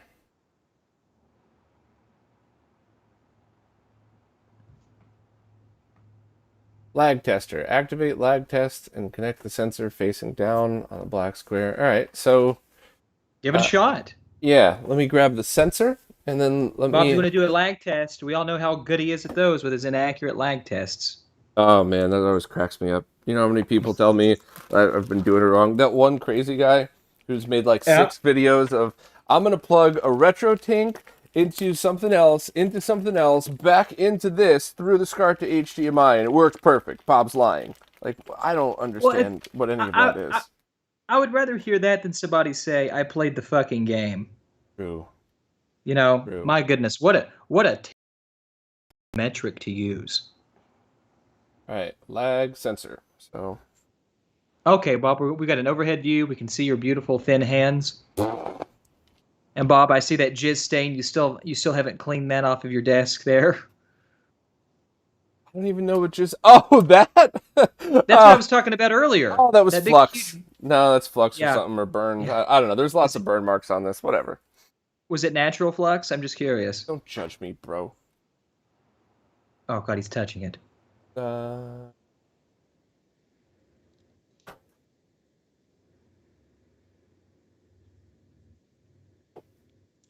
Now does okay. activate lag test and connect the sensor. Does it connect to the Where do you does think it it connect connects to? IR, LED control. maybe it's LED control. I don't know. No, it would be RS-232, right? Or IR? There's also Have to be. RS-232 and back. Because it's an input, right? So All it's right. going to Well, be an input. that doesn't plug into that, so that solves that problem. Okay. Uh, You're looking for a TRS I'm gonna jack. go with LED control and Yeah, there you go. go from there. And Nope. Try the other port. test and going out to.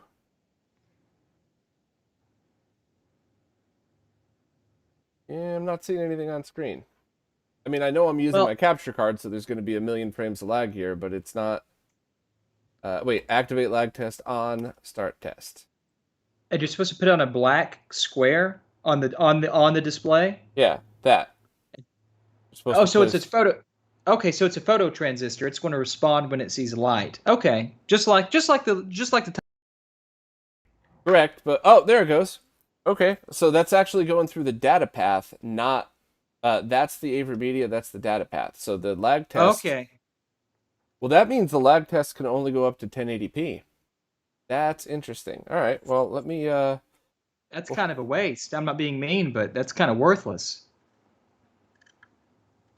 I Um, mean, worthless in the sense that this is a 4K device. You know. no, I hear you. All right, so let's just gonna rearrange some stuff here. Lag test result. Start test. Uh, wow. Okay, come on. Oh, under 1 millisecond. Nice, Bob. All right, so it's probably not LED control. So let's try IRRX. That makes more sense. So this is just as so what I'm based on what I'm seeing here. These are just as accurate as your other tests. So great. You know what's funny is you know damn well I'm gonna verify this. I can't get it. I can't get anything reading. Let me So You don't have a lot of dark in the room a little bit. Sometimes that skews it. I could try, but just to let everybody know, I'm plugging these sensors in into every one of these, and then I'm holding it up to the screen with the start test thing going, and we should be able to see something. Okay. And I'm not seeing shit. So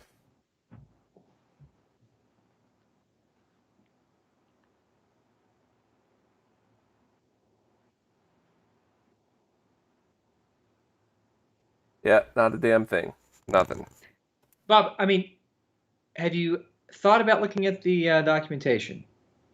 I don't know. Isn't that what you're here for, Zach? Why don't you give it a try? No. You know what I am gonna do? I'm gonna try a time sleuth just for the hell of it. Yeah. Okay. While you do that, Bob, I'm going to look at the manual. User manual. Okay, I found the manual. It's 3 gigabytes. Here we go.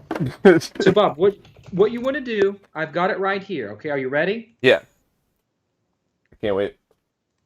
Could be interesting. Okay, the lag tester connects to the IR jack. So the IR sensor is the jack that the lag tester connects to.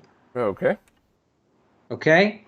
So follow me very carefully. Step 1, connect lag tester to IR sensor.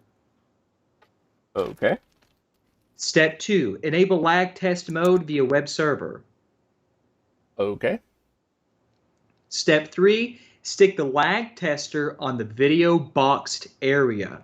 Got it. Start the test and wait for OSD results. You can choose 3 different on-screen locations to place the lag tester sensor and perform measurements. Results are accurate up to 1 decimal. The lag test works using TX1 output only. TX1, Yeah. you can't do it on TX2. All right. So that means that it is a 1080 or a 1080p only lag tester. Well, in order to test a display unit for 4K HDR signal, you need to connect TX1 output back into the Diva input and route that input to TX0. You're definitely kidding. There's no way that's real. Uh, Oh, okay. All right. It actually did work now. So hold on a second. Let me just do this again. Lag test off. Lag test No. capture. Again, in order to test a display input lag for 4K HDR signal, you need, let's see, you need to connect TX1 output. So connect the HDMI output back into the Diva input and then route that input to TX0. Diva's scaling parameter should be set to default. Auto scaling preset should be set to default 1 as well. I get it. So you're routing the 1080p output back through the thing Back into the to 4K scale it to input. 4K. Okay. Right. Yeah. Fucking ridiculous, but okay. That's a lot of work, man. I don't know. Yeah, I don't think that's worth it. I don't want to do that. No, I think that's ridiculous. I mean, why spend all this money on that device if you're going to have to make it basically a physical loop back? I don't. Yeah, that's really just weird. a waste. Well, out of curiosity, then let me just throw the time sleuth up on here, and Well, let's see how close the results are. it said 60 when I did it the first time, but then for Okay. some reason it's not taking the reading again. So let me turn it. I'll try one last time. Which this is going to be laggy because it's going through capture window and all that stuff. So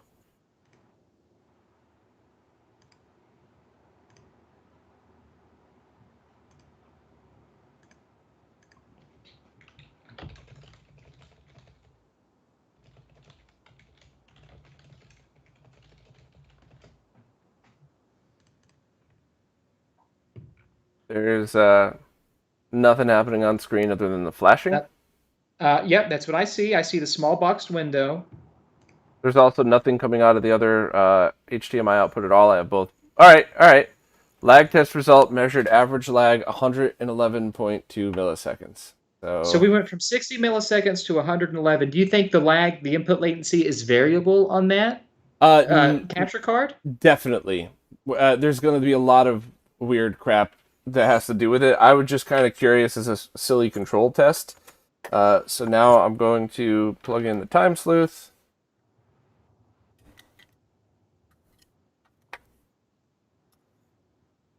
Connect this here. I wonder if I have to reset all of the EDIDs now. No. All right. So time sleuth. I gotta lift all this crap up. So give me a second. I really need a new. I gotta get it. I forgot about that. I've got to. All right. So that's pretty accurate then. Yeah, it's pretty accurate. You got 95 milliseconds here, and you had about 111 or 116 before. No, yeah. 111. It's and it's through a capture card. Like the time sleuth thing was just out of a sheer curiosity. That wasn't anything like I'm not trying to measure the accuracy of this lag tester, but that is pretty convoluted for doing 4K, and I have to say I do have the ability to lag test 4K now with a giant pain in the ass adapter thingy that I got, and it's just a few milliseconds difference. It's never like a frame of lag difference or or like 5 milliseconds difference going from native 4K 4K 60. I should be specific about that. 1080p 60 to 4K 60 is about the same on native 4K Okay. monitors. 30 frames a second, you get a lot more lag showing up, a ton Oh more. yeah, But I mean, that makes sense. yeah. Yeah, because there's probably a frame rate conversion that's going on too. So, anything else we want to test on these? Because I think so far I get the names reversed at the beginning. My apologies, but the Diva is the one that only allows you to output 1080p out of the other output no matter what. The Vertex 2 allows you to do whatever you want, but both of these are going to require you to, probably at the very least spend some time setting them up. Um, I think that if you're a serious, here's what I think. If you're in the business of video content production and you're having to interface and piece together different pieces of equipment from basically different eras of technology, especially when it comes to digital video, this device is amazing. If you're a video game streamer and you're live streaming your content, but you also want to have the best possible picture on your actual display while sending a 1080p friendly output for your streaming viewers that doesn't touch or molest your original signal source, this thing is amazing. If you are needing to doctor or get around certain protections, maybe for whatever legitimate reason, this device is amazing. If you're somebody who's looking for a device that can do a lot of things and you hook it up and you set it and you forget it, this device is the last thing that you ever want to spend money on. um, so we And that's should. not a criticism. That's just, I don't think that's a criticism. I don't think it is I at all. think No. that's just the nature of a product that is super niche and that is designed to satisfy almost every unique corner case you could possibly imagine. There's nothing they can really do to make that streamlined. There are things they can do to tweak it. Let's not beat around the bush about that. Certainly, but you're always going to have to fiddle with equipment like this. There's just no getting. Would you agree with that, Bob? I do.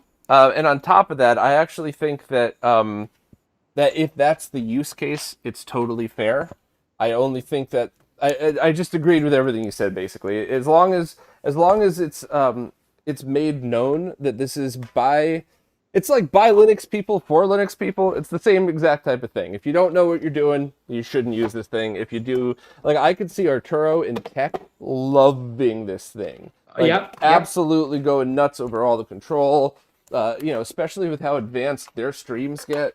So I can Absolutely. completely see that, but I don't see it for most other scenarios. I could see myself using it for things like very niche use case scenarios, but much like a lot of the other things that I own, it's going to be one of those things where I use 3 times a year, but all 3 times I go, holy crap, I'm so glad I spent the money on this thing. But Yep. I whereas they totally would use agree. it on a regular basis. Now, Bob, there are some interesting questions. For example, I know that the OSSC, because it doesn't output perfectly timed video that's compliant, on a lot of the cheap switchers like the HD, whatever it's the HD View, Yeah, the audio works great up until you get to about 5x scale. Now, this isn't the television that fails, but the transmission of the audio and video, the audio drops out altogether once you exceed a certain line multiplier with the OSSC. So I'm curious to know, will this device have any trouble with an OSSC either outputting audio or video on an undejittered SNES, because you shouldn't have to dejitter an SNES, that's ridiculous, agreed. with the HDFury product? That's what we're testing right now. I do really And it's wish. lagless. I am looking at chat now, and somebody, I'm sorry, Bob, I didn't mean to interrupt, but somebody asked if there's any noticeable lag in the 4K pass through. These devices are lagless in terms of switching the video out. Now, the 1080p output, I don't know, but the pass-through 4K, you're talking about microseconds, sub-millisecond latency, sub-1 millisecond latency. And you I have don't know that. tested that with your time sleuth, right? Yes, Okay. yes, I have. I'm going to assume that there's some kind of latency in the downscale, like you just said, but once again, that should never matter because that's in the context of the Diva. That's going to be your capture port, Right. so That's it. that shouldn't make a difference. It's meaningless. Okay. Now, Bob, do you remember how to hook this up? I'm just curious. Yeah, I don't know. I've never hooked up an OSSC before. I'm talking about the Super Nintendo, but go ahead. All right. That going. That's another thing that was asked. Can this scale nearest neighbor? We discussed that with him, or Bob did actually, and unfortunately, I don't think Bob really got a solid answer. He did, but it didn't make a lot of. What did they tell you, Bob, when you asked about the scaling? The conversation started because I messaged them out of the blue and said, hey, I see you got a bunch of new products. I've been looking to buy them, but they all do scaling. I was wondering if any of your products could do nearest neighbor scaling. And they responded with, why don't you ask your buddy Voultar? We sent him one a year ago. That's true. Well, they did. I swear to God, that's exactly what they said. I was like, all right, that's not. I just asked you to buy one from you. That's not at all. Like, I was nice, but I was pissed. I was like, that's not. First of all, I hate when I get in trouble for stupid shit you do. But second of all, I just said, can I buy this from you? And so I didn't even do anything. Goddamn, I'm sorry. COVID happened. I didn't. I'm terribly sorry, but Jesus Christ. yeah. Well, anyway, so then we went back and forth, and I kept saying, which one of your scalers can I buy that could do nearest neighbor? And in their defense, they were very nice. Let me try and see if I can get you one for free. But I kept saying, I don't want one for free. I never ask for anything for free unless I'm borrowing it to give it back. But I just want to buy something that you could do nearest neighbor with because I think it would be very cool for retro gamers. Because now that's yet another use for this. Now I can use it for capturing PlayStation 3 and for matrix switching and for everything else. And but nothing. They basically just for they kind of just danced around that. I told them I was going to buy this, and then when I said, listen, do you have the firmware that I can test nearest neighbor? And they said the chip can't do it. So it's like but before they told you it could though, right? That they were doing it. It was very Tabor-esque in their wording, and that they didn't say that they could, but they didn't say that they couldn't, and so it was. Okay, I understand what you mean. Yeah. Yes. Now, Bob, the question is, if you put sound, is sound outputting and is sound breaking? So let me switch over. I know we can't hear the sound because you don't know how to capture that, but I'm curious to know if you're getting audio output or if you're getting drops. By the way, this looks like a damn emulator. Is this on a one chip? No, this is I don't know if you heard him. There's some douchebag that always acts like he's better than everybody that makes these installed boards that you could get really good quality output from your SNES. It sucks though, because sometimes you have to talk to him and he's really mean, but he makes good chips. Oh, that son of a bitch whore? Well, God bless. I'm seeing. Oh, it's loud and breaking. Now they're saying that your audio is dropping, so that's what I was afraid of. So I accidentally added two sources. So what you're seeing now is it is the Avermedia card with the audio going through it. I'm not able to hear it, but I think the stream might be able to. Let me see if I could add listen, just so I could. See what I'm going to listen to now. I want you to stop talking, Okay. so I can listen to the audio. But what I'm about to say is I'm listening for crackling and I'm listening for popping. Now I'm going to listen for about 15 seconds, starting now.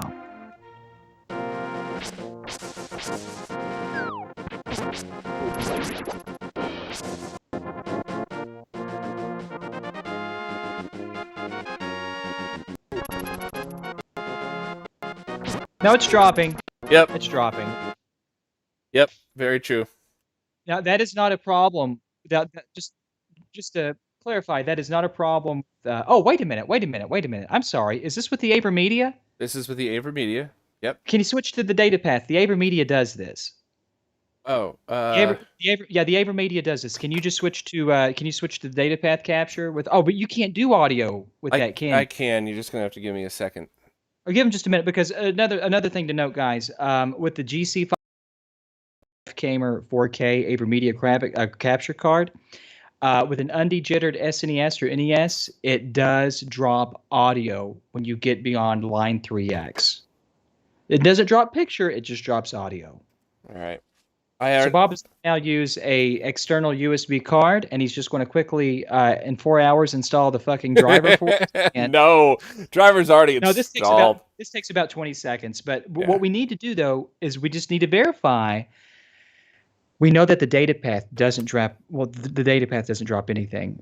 We know it doesn't drop video, but we need to make sure that the HDFury Vertex 2 doesn't drop audio on its side when we use the OSSC in a line 5x mode.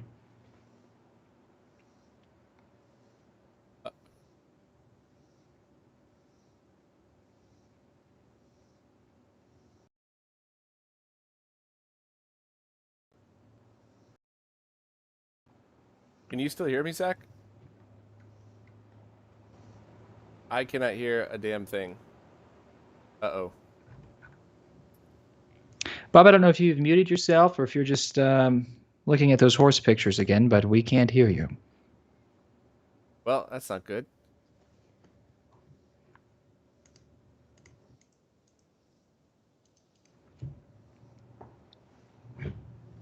Bob, are you still there? Are you there, Bob? I can't hear you. Can anybody hear Bob? If you can hear me, say I can hear you. Yeah, you can hear me. I can't hear Bob. That's probably for the best. All right, so I see this Bob is has definitely screwed something delayed, up with but Skype I again. can see the chat. I cannot hear Zach at all. I guess you could hear Voultar, fortunately. Let me just change my settings in Skype, and hopefully that fixes it.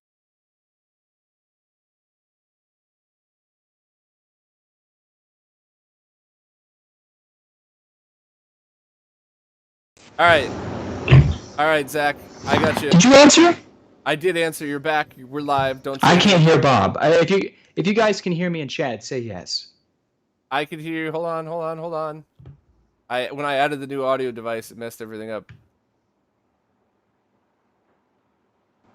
All right, Zach, you can hear me now, right? Yeah, what happened? When I plugged in the new audio device, it's everything switched over. OBS, Christ. everything else. Yeah. Well, Yeah. it's definitely your fault. I just want to remind everybody again that Bob did spend 3 agonizing days testing all this. You know whose fault this really is? It's definitely Mike Chee's fault because he doesn't know how to read time zones. I blame Mike for a lot of things, but he's going to have to sit this one out. That was pretty. Did you see that that whole Twitter thread? No, what happened? I'm honestly, I didn't see anything. So somebody said something that at first sounded exactly like what I would say if I was being silly, but I guess the person was upset that they didn't get they weren't able to get a new RetroTink 5X because they didn't do the translation of the time zone right, and they blamed Mike for it. But at first I was like, they got to be kidding, because that's absolutely something I would do. Message Mike and be like, this is totally your fault that I screwed this. But apparently they were serious. So yeah, somebody tried to blame Mike for not knowing how to read time zones. All right, so we get the data path here. I'm going to switch to custom audio device. Ooh. Well, I'll put Mike on the bulletin board at church for prayer. All right, the audio should be coming through now. I'm going to adjust the volume. Yep, volume's coming through now. I'm just gonna listen. Me too. Speak. I'm going to play one round and that's it. Okay, play one round.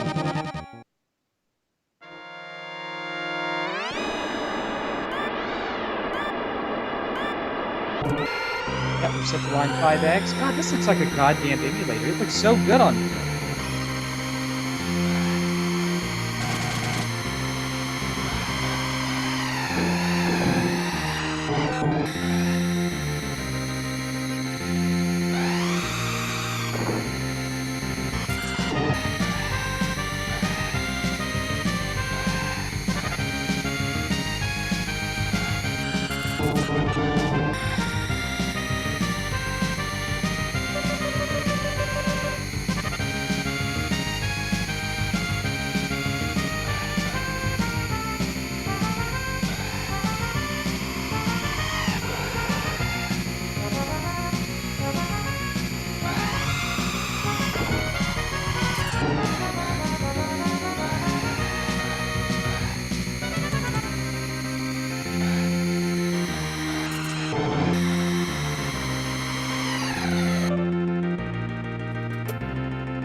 All right, what I'm going to do real quick is just switch resolutions so that we could purposely try to mess up everything in the chain here.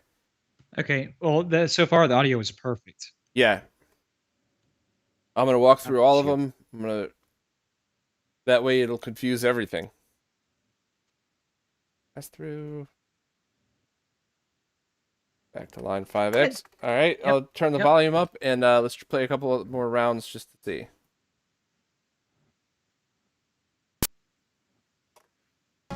Let's do it, Bob.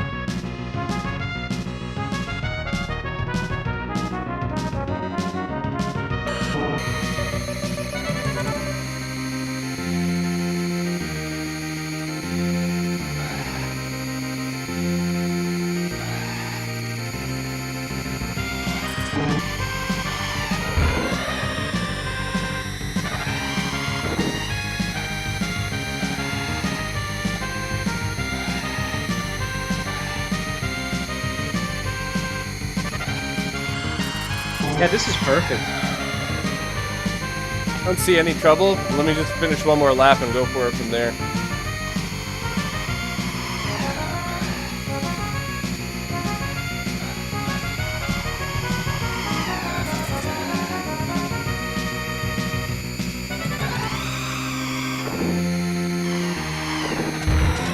Hey, Bob, have you ever beat this game? No.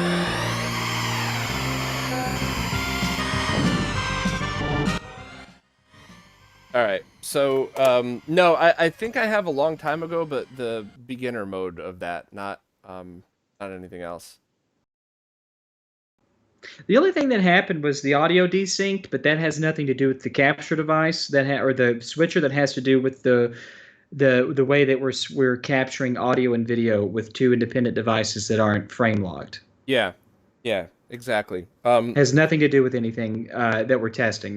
We don't care if it desynced. What we care about are dropouts or crackles, and it sounded perfect. Agreed. That 100% passed the test. I mean, we could try it again with the Vertex if you wanted, but it's probably the same thing, right? No, it's the same. Yeah, it's.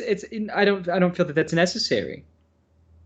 So it's compatible with the OSSC, even in 5X mode, even with a non-dejittered Super Nintendo. So it's basically it's for all intents and purposes stock. It's got your board in it, but that has nothing to do with changing a video signal. So, so that is excellent. It passes for that. A lot of great options. Let's check.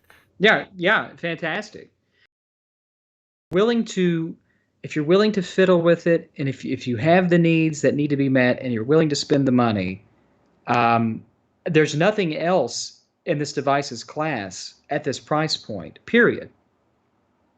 And I would like to note that if you could, if you have this plugged into your network, you could get it from your phone. Let me see if I could just log into that Sure. as well. Yeah, it's a web GUI. You can get it any device on your network that has a web browser. You can get to it.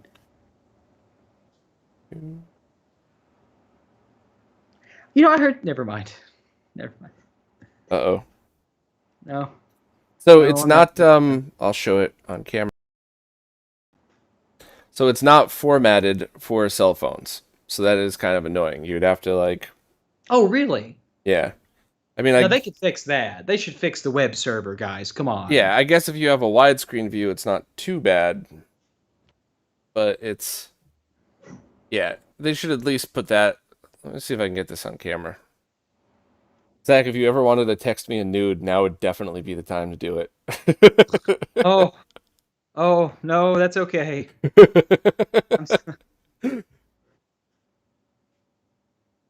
So yeah, it's okay in wide mode. You put it here. It's not really that easy, but you know, whatever. It's I think, to be honest with you, people who are using this for events and stuff like that are gonna have everything wired anyway, and people at home probably are gonna have to set it once and then only log in when there's other major stuff. So I'll take a look at the web interface one more time, but I can't imagine too much more that we'd have to worry about.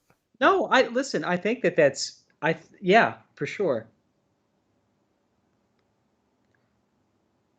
The only other thing we could show, if you really wanted to, is plugging in a PlayStation 3 into the data path versus plugging a PlayStation 3 into this. But I don't know if that's something that we even need to demo. I mean, you can, or you can just tell people that you can play your PlayStation 3 on it without any trouble, if you catch my drift. Yeah.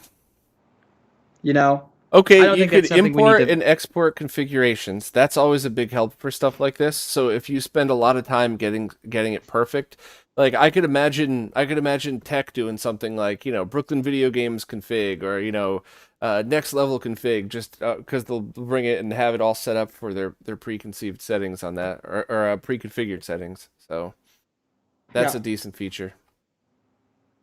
Tools.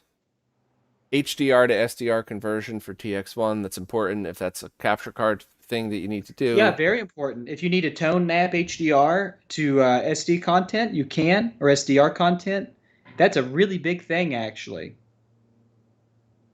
But again, something to keep note of, that's going to be contingent upon your capture card. For example, um, the Avermedia 4K map HDR to SDR. But that would be helpful. Here's an example of where most people who aren't video gamers would find that to be useful.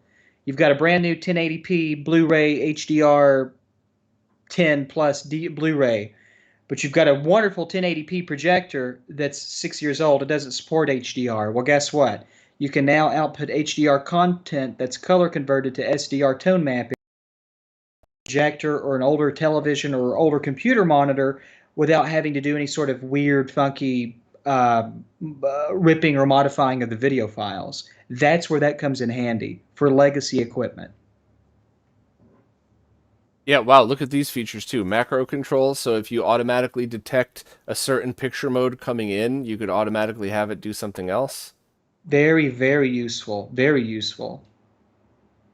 Yep, yep, for sure. CEC, I would just turn all this crap off. I can't stand CEC. The only thing that I really like is turning your TV on and off with it, and that even only works half the time on my OLED. Works every Yeah, day I on the don't. other one. I'm not a fan of CEC either because it causes more problems than it creates solutions for, in my experience.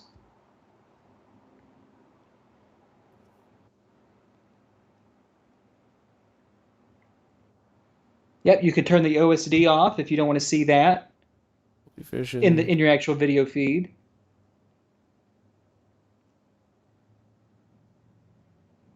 HDR metadata generator, so I imagine that's for people that want to spoof it.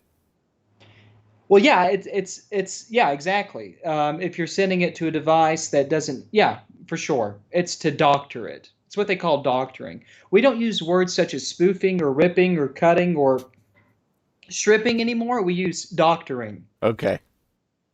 All right. So auto low latency mode is obviously for turning your TV into that. We've talked about that before. Yep. So this thing, the no scaling, auto scaling, this is interesting. So this is just something that you're gonna have to mess with. So for each of these, for 4K 60, follow. Yeah. All right. So that's interesting, and I'm kind of glad that they have this, but I just don't understand why the Live Gamer 4K freaked out on this. It could just be that, but it did also happen on my TV. So, and yeah, and we had to do custom medias. Couldn't even do the other stuff. So that's interesting. So the only other thing I'll do off camera is I percent what you said before about your lag test results, but I wouldn't be me if I didn't do it myself. So I'll just. No, you need to go ahead and do that. I mean, yeah, my result. You know what? Oops, I was on a different firmware than you too, so we don't know what could have changed. So what I think I'm going to do, and I mean this with respect, I know I had a lot of negative opinions as well as positive ones about this, but respectfully, I think I'm sending the Diva back, which I think I think I paid for the more expensive one, but whatever. Maybe they'll be nice enough and give me pay for a shipping label back for me to call it even. But I think I'm going to send the Diva back just because the only feature that I thought might be neat is the lag tester, and I just think it was a bit more convoluted, especially because I already own a Time Sleuth, Leo Bodnar, that and like three other solutions that are okay. So I don't think this one's for me, but I think the Vertex is something that I should hold on to. I have a feeling Art and Tech are probably going to end up borrowing it and using it more than me, but I think that's something that's going to be incredibly useful. But as far as your average retro gamer, not somebody who's just, not somebody running events, not somebody who wants to specifically solve the problem of they can't quite capture their PS4 properly. Do you think that this is a product for any other type of person other than in a pro environment? Absolutely not. Absolutely not. If you're not a professional video person, if you don't have a lot of home legacy, like home video equipment that you're committed to because of the install base, and if you're not a streamer if you're not a streamer who wants to keep the best signal possible going to your television while independently sending a more streamer-esque friendly signal to your capture card, there's no reason to have this device. Even if you want to strip out HDCP for PlayStation 3, there's a $20 video splitter that will do that. Yeah, But this if you one. want it, yeah, exactly. The HD, exactly, the HD True View or whatever it's called. But if you're a person, like I said, if you're a person who has very specific needs with your home video system, home theater system, if you need to cut out if you need to doctor signals for things that you need to capture, if you need to, if you're a streamer and you, like I said about the 4K, the independent 1080p downscale output while keeping your 4K signal intact, those are all warranted. Otherwise, if you're just a guy like Nick Mueller, who was just allegedly, it was alleged that he was molested. I mean, not Not molested. molested. Stop No, no, it. no, Poor Nick. Oh, no. Nick wasn't molested. It was alleged that he was arrested because they arrested. found him at Walmart because he heard they had little boys' underwear half off. It's alleged, though. I said alleged. But if you Alleged. if you don't if you don't have those specific use cases, gosh, that's an awful lot of money to spend on a device that you're really not going to get a lot of use case out of. You know what I mean? Yeah, so the one thing that you said that I was mostly paying attention, but I was trying to get some of this crap working, was that you said that there is a cheap device out there that takes 4K 60 in, outputs one 4K 60, and then outputs the other 1080p 60. There's a cheap Yeah. version of that? Oh God, can I link it? It's the one that I personally use. Yes, please. Okay. Um, Now there are different versions of this. There are versions that's just a 1x2. There are versions that are that have two outputs. There are versions that have four outputs. Here's a cheap one. This one's about $29, $30. Okay, I'm going to link this in here. Okay, here it is, guys, in the YouTube chat. Now that's not an affiliate link, but you can still send me $5.99. This is a 4K HDMI splitter. It supports HDR. It supports Dolby Vision. It does Atmos. And it will allow you to use the second output as a downscaled 1080 source. This is perfect for people who want to send 4K to their television, but they also want to split their signal to their capture card, but their capture card can't support 1080p. This is what you use. Rather than spending $250, $300 on a new capture card, capture the 4K to your television, and then capture a downscaled 4K to 1080p to your capture card with this device right here. Okay, so that's excellent to know. I will put that in the show notes too for all that stuff, just so people could have it. But that only does the scaling. That won't allow you to capture your PS3, right? Yes, this one will allow you to capture your PlayStation 3. Now, here's the thing about But that. not your PlayStation 5. So 1080p, but not 4K. I don't know. I don't have data on that. And there's something else you have to be very careful. Just because I say this will capture this, just because I say that this will strip HDCP out of the PlayStation 3, that might be true today. Tomorrow, this device may have the Oh, guts changed. yeah. We have no control over that. Yeah, what's not only is it always a chance that when you buy from a bulk supplier like that, because they could also have three manufacturers could use the same guts or the same case with different guts. They could change it, especially now with part shortages. People need to redo their bombs, and then now you end up with a different product. But on top of all of that crap that you already have to deal with, there's also just different how can I word this properly? I've also seen people buy like 3 of them and get 3 completely different ones. So it's not really it's just the fact that manufacturers in China often use the same case for multiple things, I That's guess. right. The housings are very mass produced. Rather than spending extra money to spin up or tool up a new housing, they'll just adopt and use and grandfather the same housing over generations of hardware upgrades and revisions. So you've always got to keep that in mind. But as far as I know, the one that I linked, it still does all of the things that I just mentioned, and it's less than 35. It's $29. Yeah. It is very And that annoying was that we that. have to deal with that though, because I can't tell you how many times. I mean, there was one day that I got maybe 3 or 4 messages from people, and 3 of them were like, "Hey, I just bought that cheap DAC that you talked about. Thank you so much. I've been using it with my RetroTink 5X." And one of the 4 said, "Hey, I just bought that DAC that you recommended. It won't work with my console and the RetroTink 5X. I get a black screen." And it's like one person got the revision that can't do 240p correctly or something. So it's frustrating, but I leave the links up because 9 out of 10 times it's fine. Yeah, absolutely. 9 out of 10 times it's fine.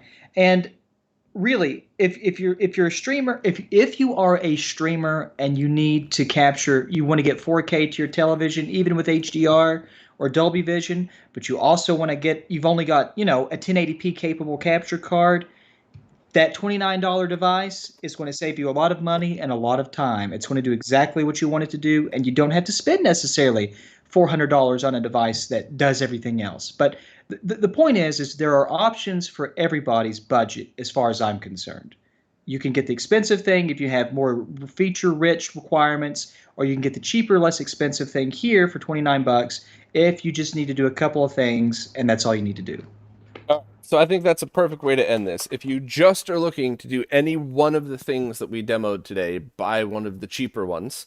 But if you're looking to have one device that does absolutely everything that you could possibly imagine, with every different type of resolution and a full manipulative control, manipulative in a good way, not the way Voultar talks to Nick, then this is absolutely something that you should look into. But the cost alone should tell you that this is a pro level device, not something that you should just, use to solve one problem. That's right. That's exactly right. But if it is if you are needing, if you're a developer or if you are needing all those features, you will not find, in my opinion, currently a better device, period. The other devices that you'll find are professional grade devices, and they cost to the tune of thousands of dollars. Okay. Well, I guess that's it. Thank you very much for everybody that showed up. I've been enjoying streaming on Twitch, but certainly a big difference in how many people showed up to each. So I still don't know which one I'm going to continue with in the future, but we'll figure that out. Thank you, Zach, for nothing as usual. You've done nothing to help. Of course, Bob, that's why I'm here. I'm here to get you to 50,000. You've been doing it for 15 years. I think I can get you there. Let's keep going, Bob.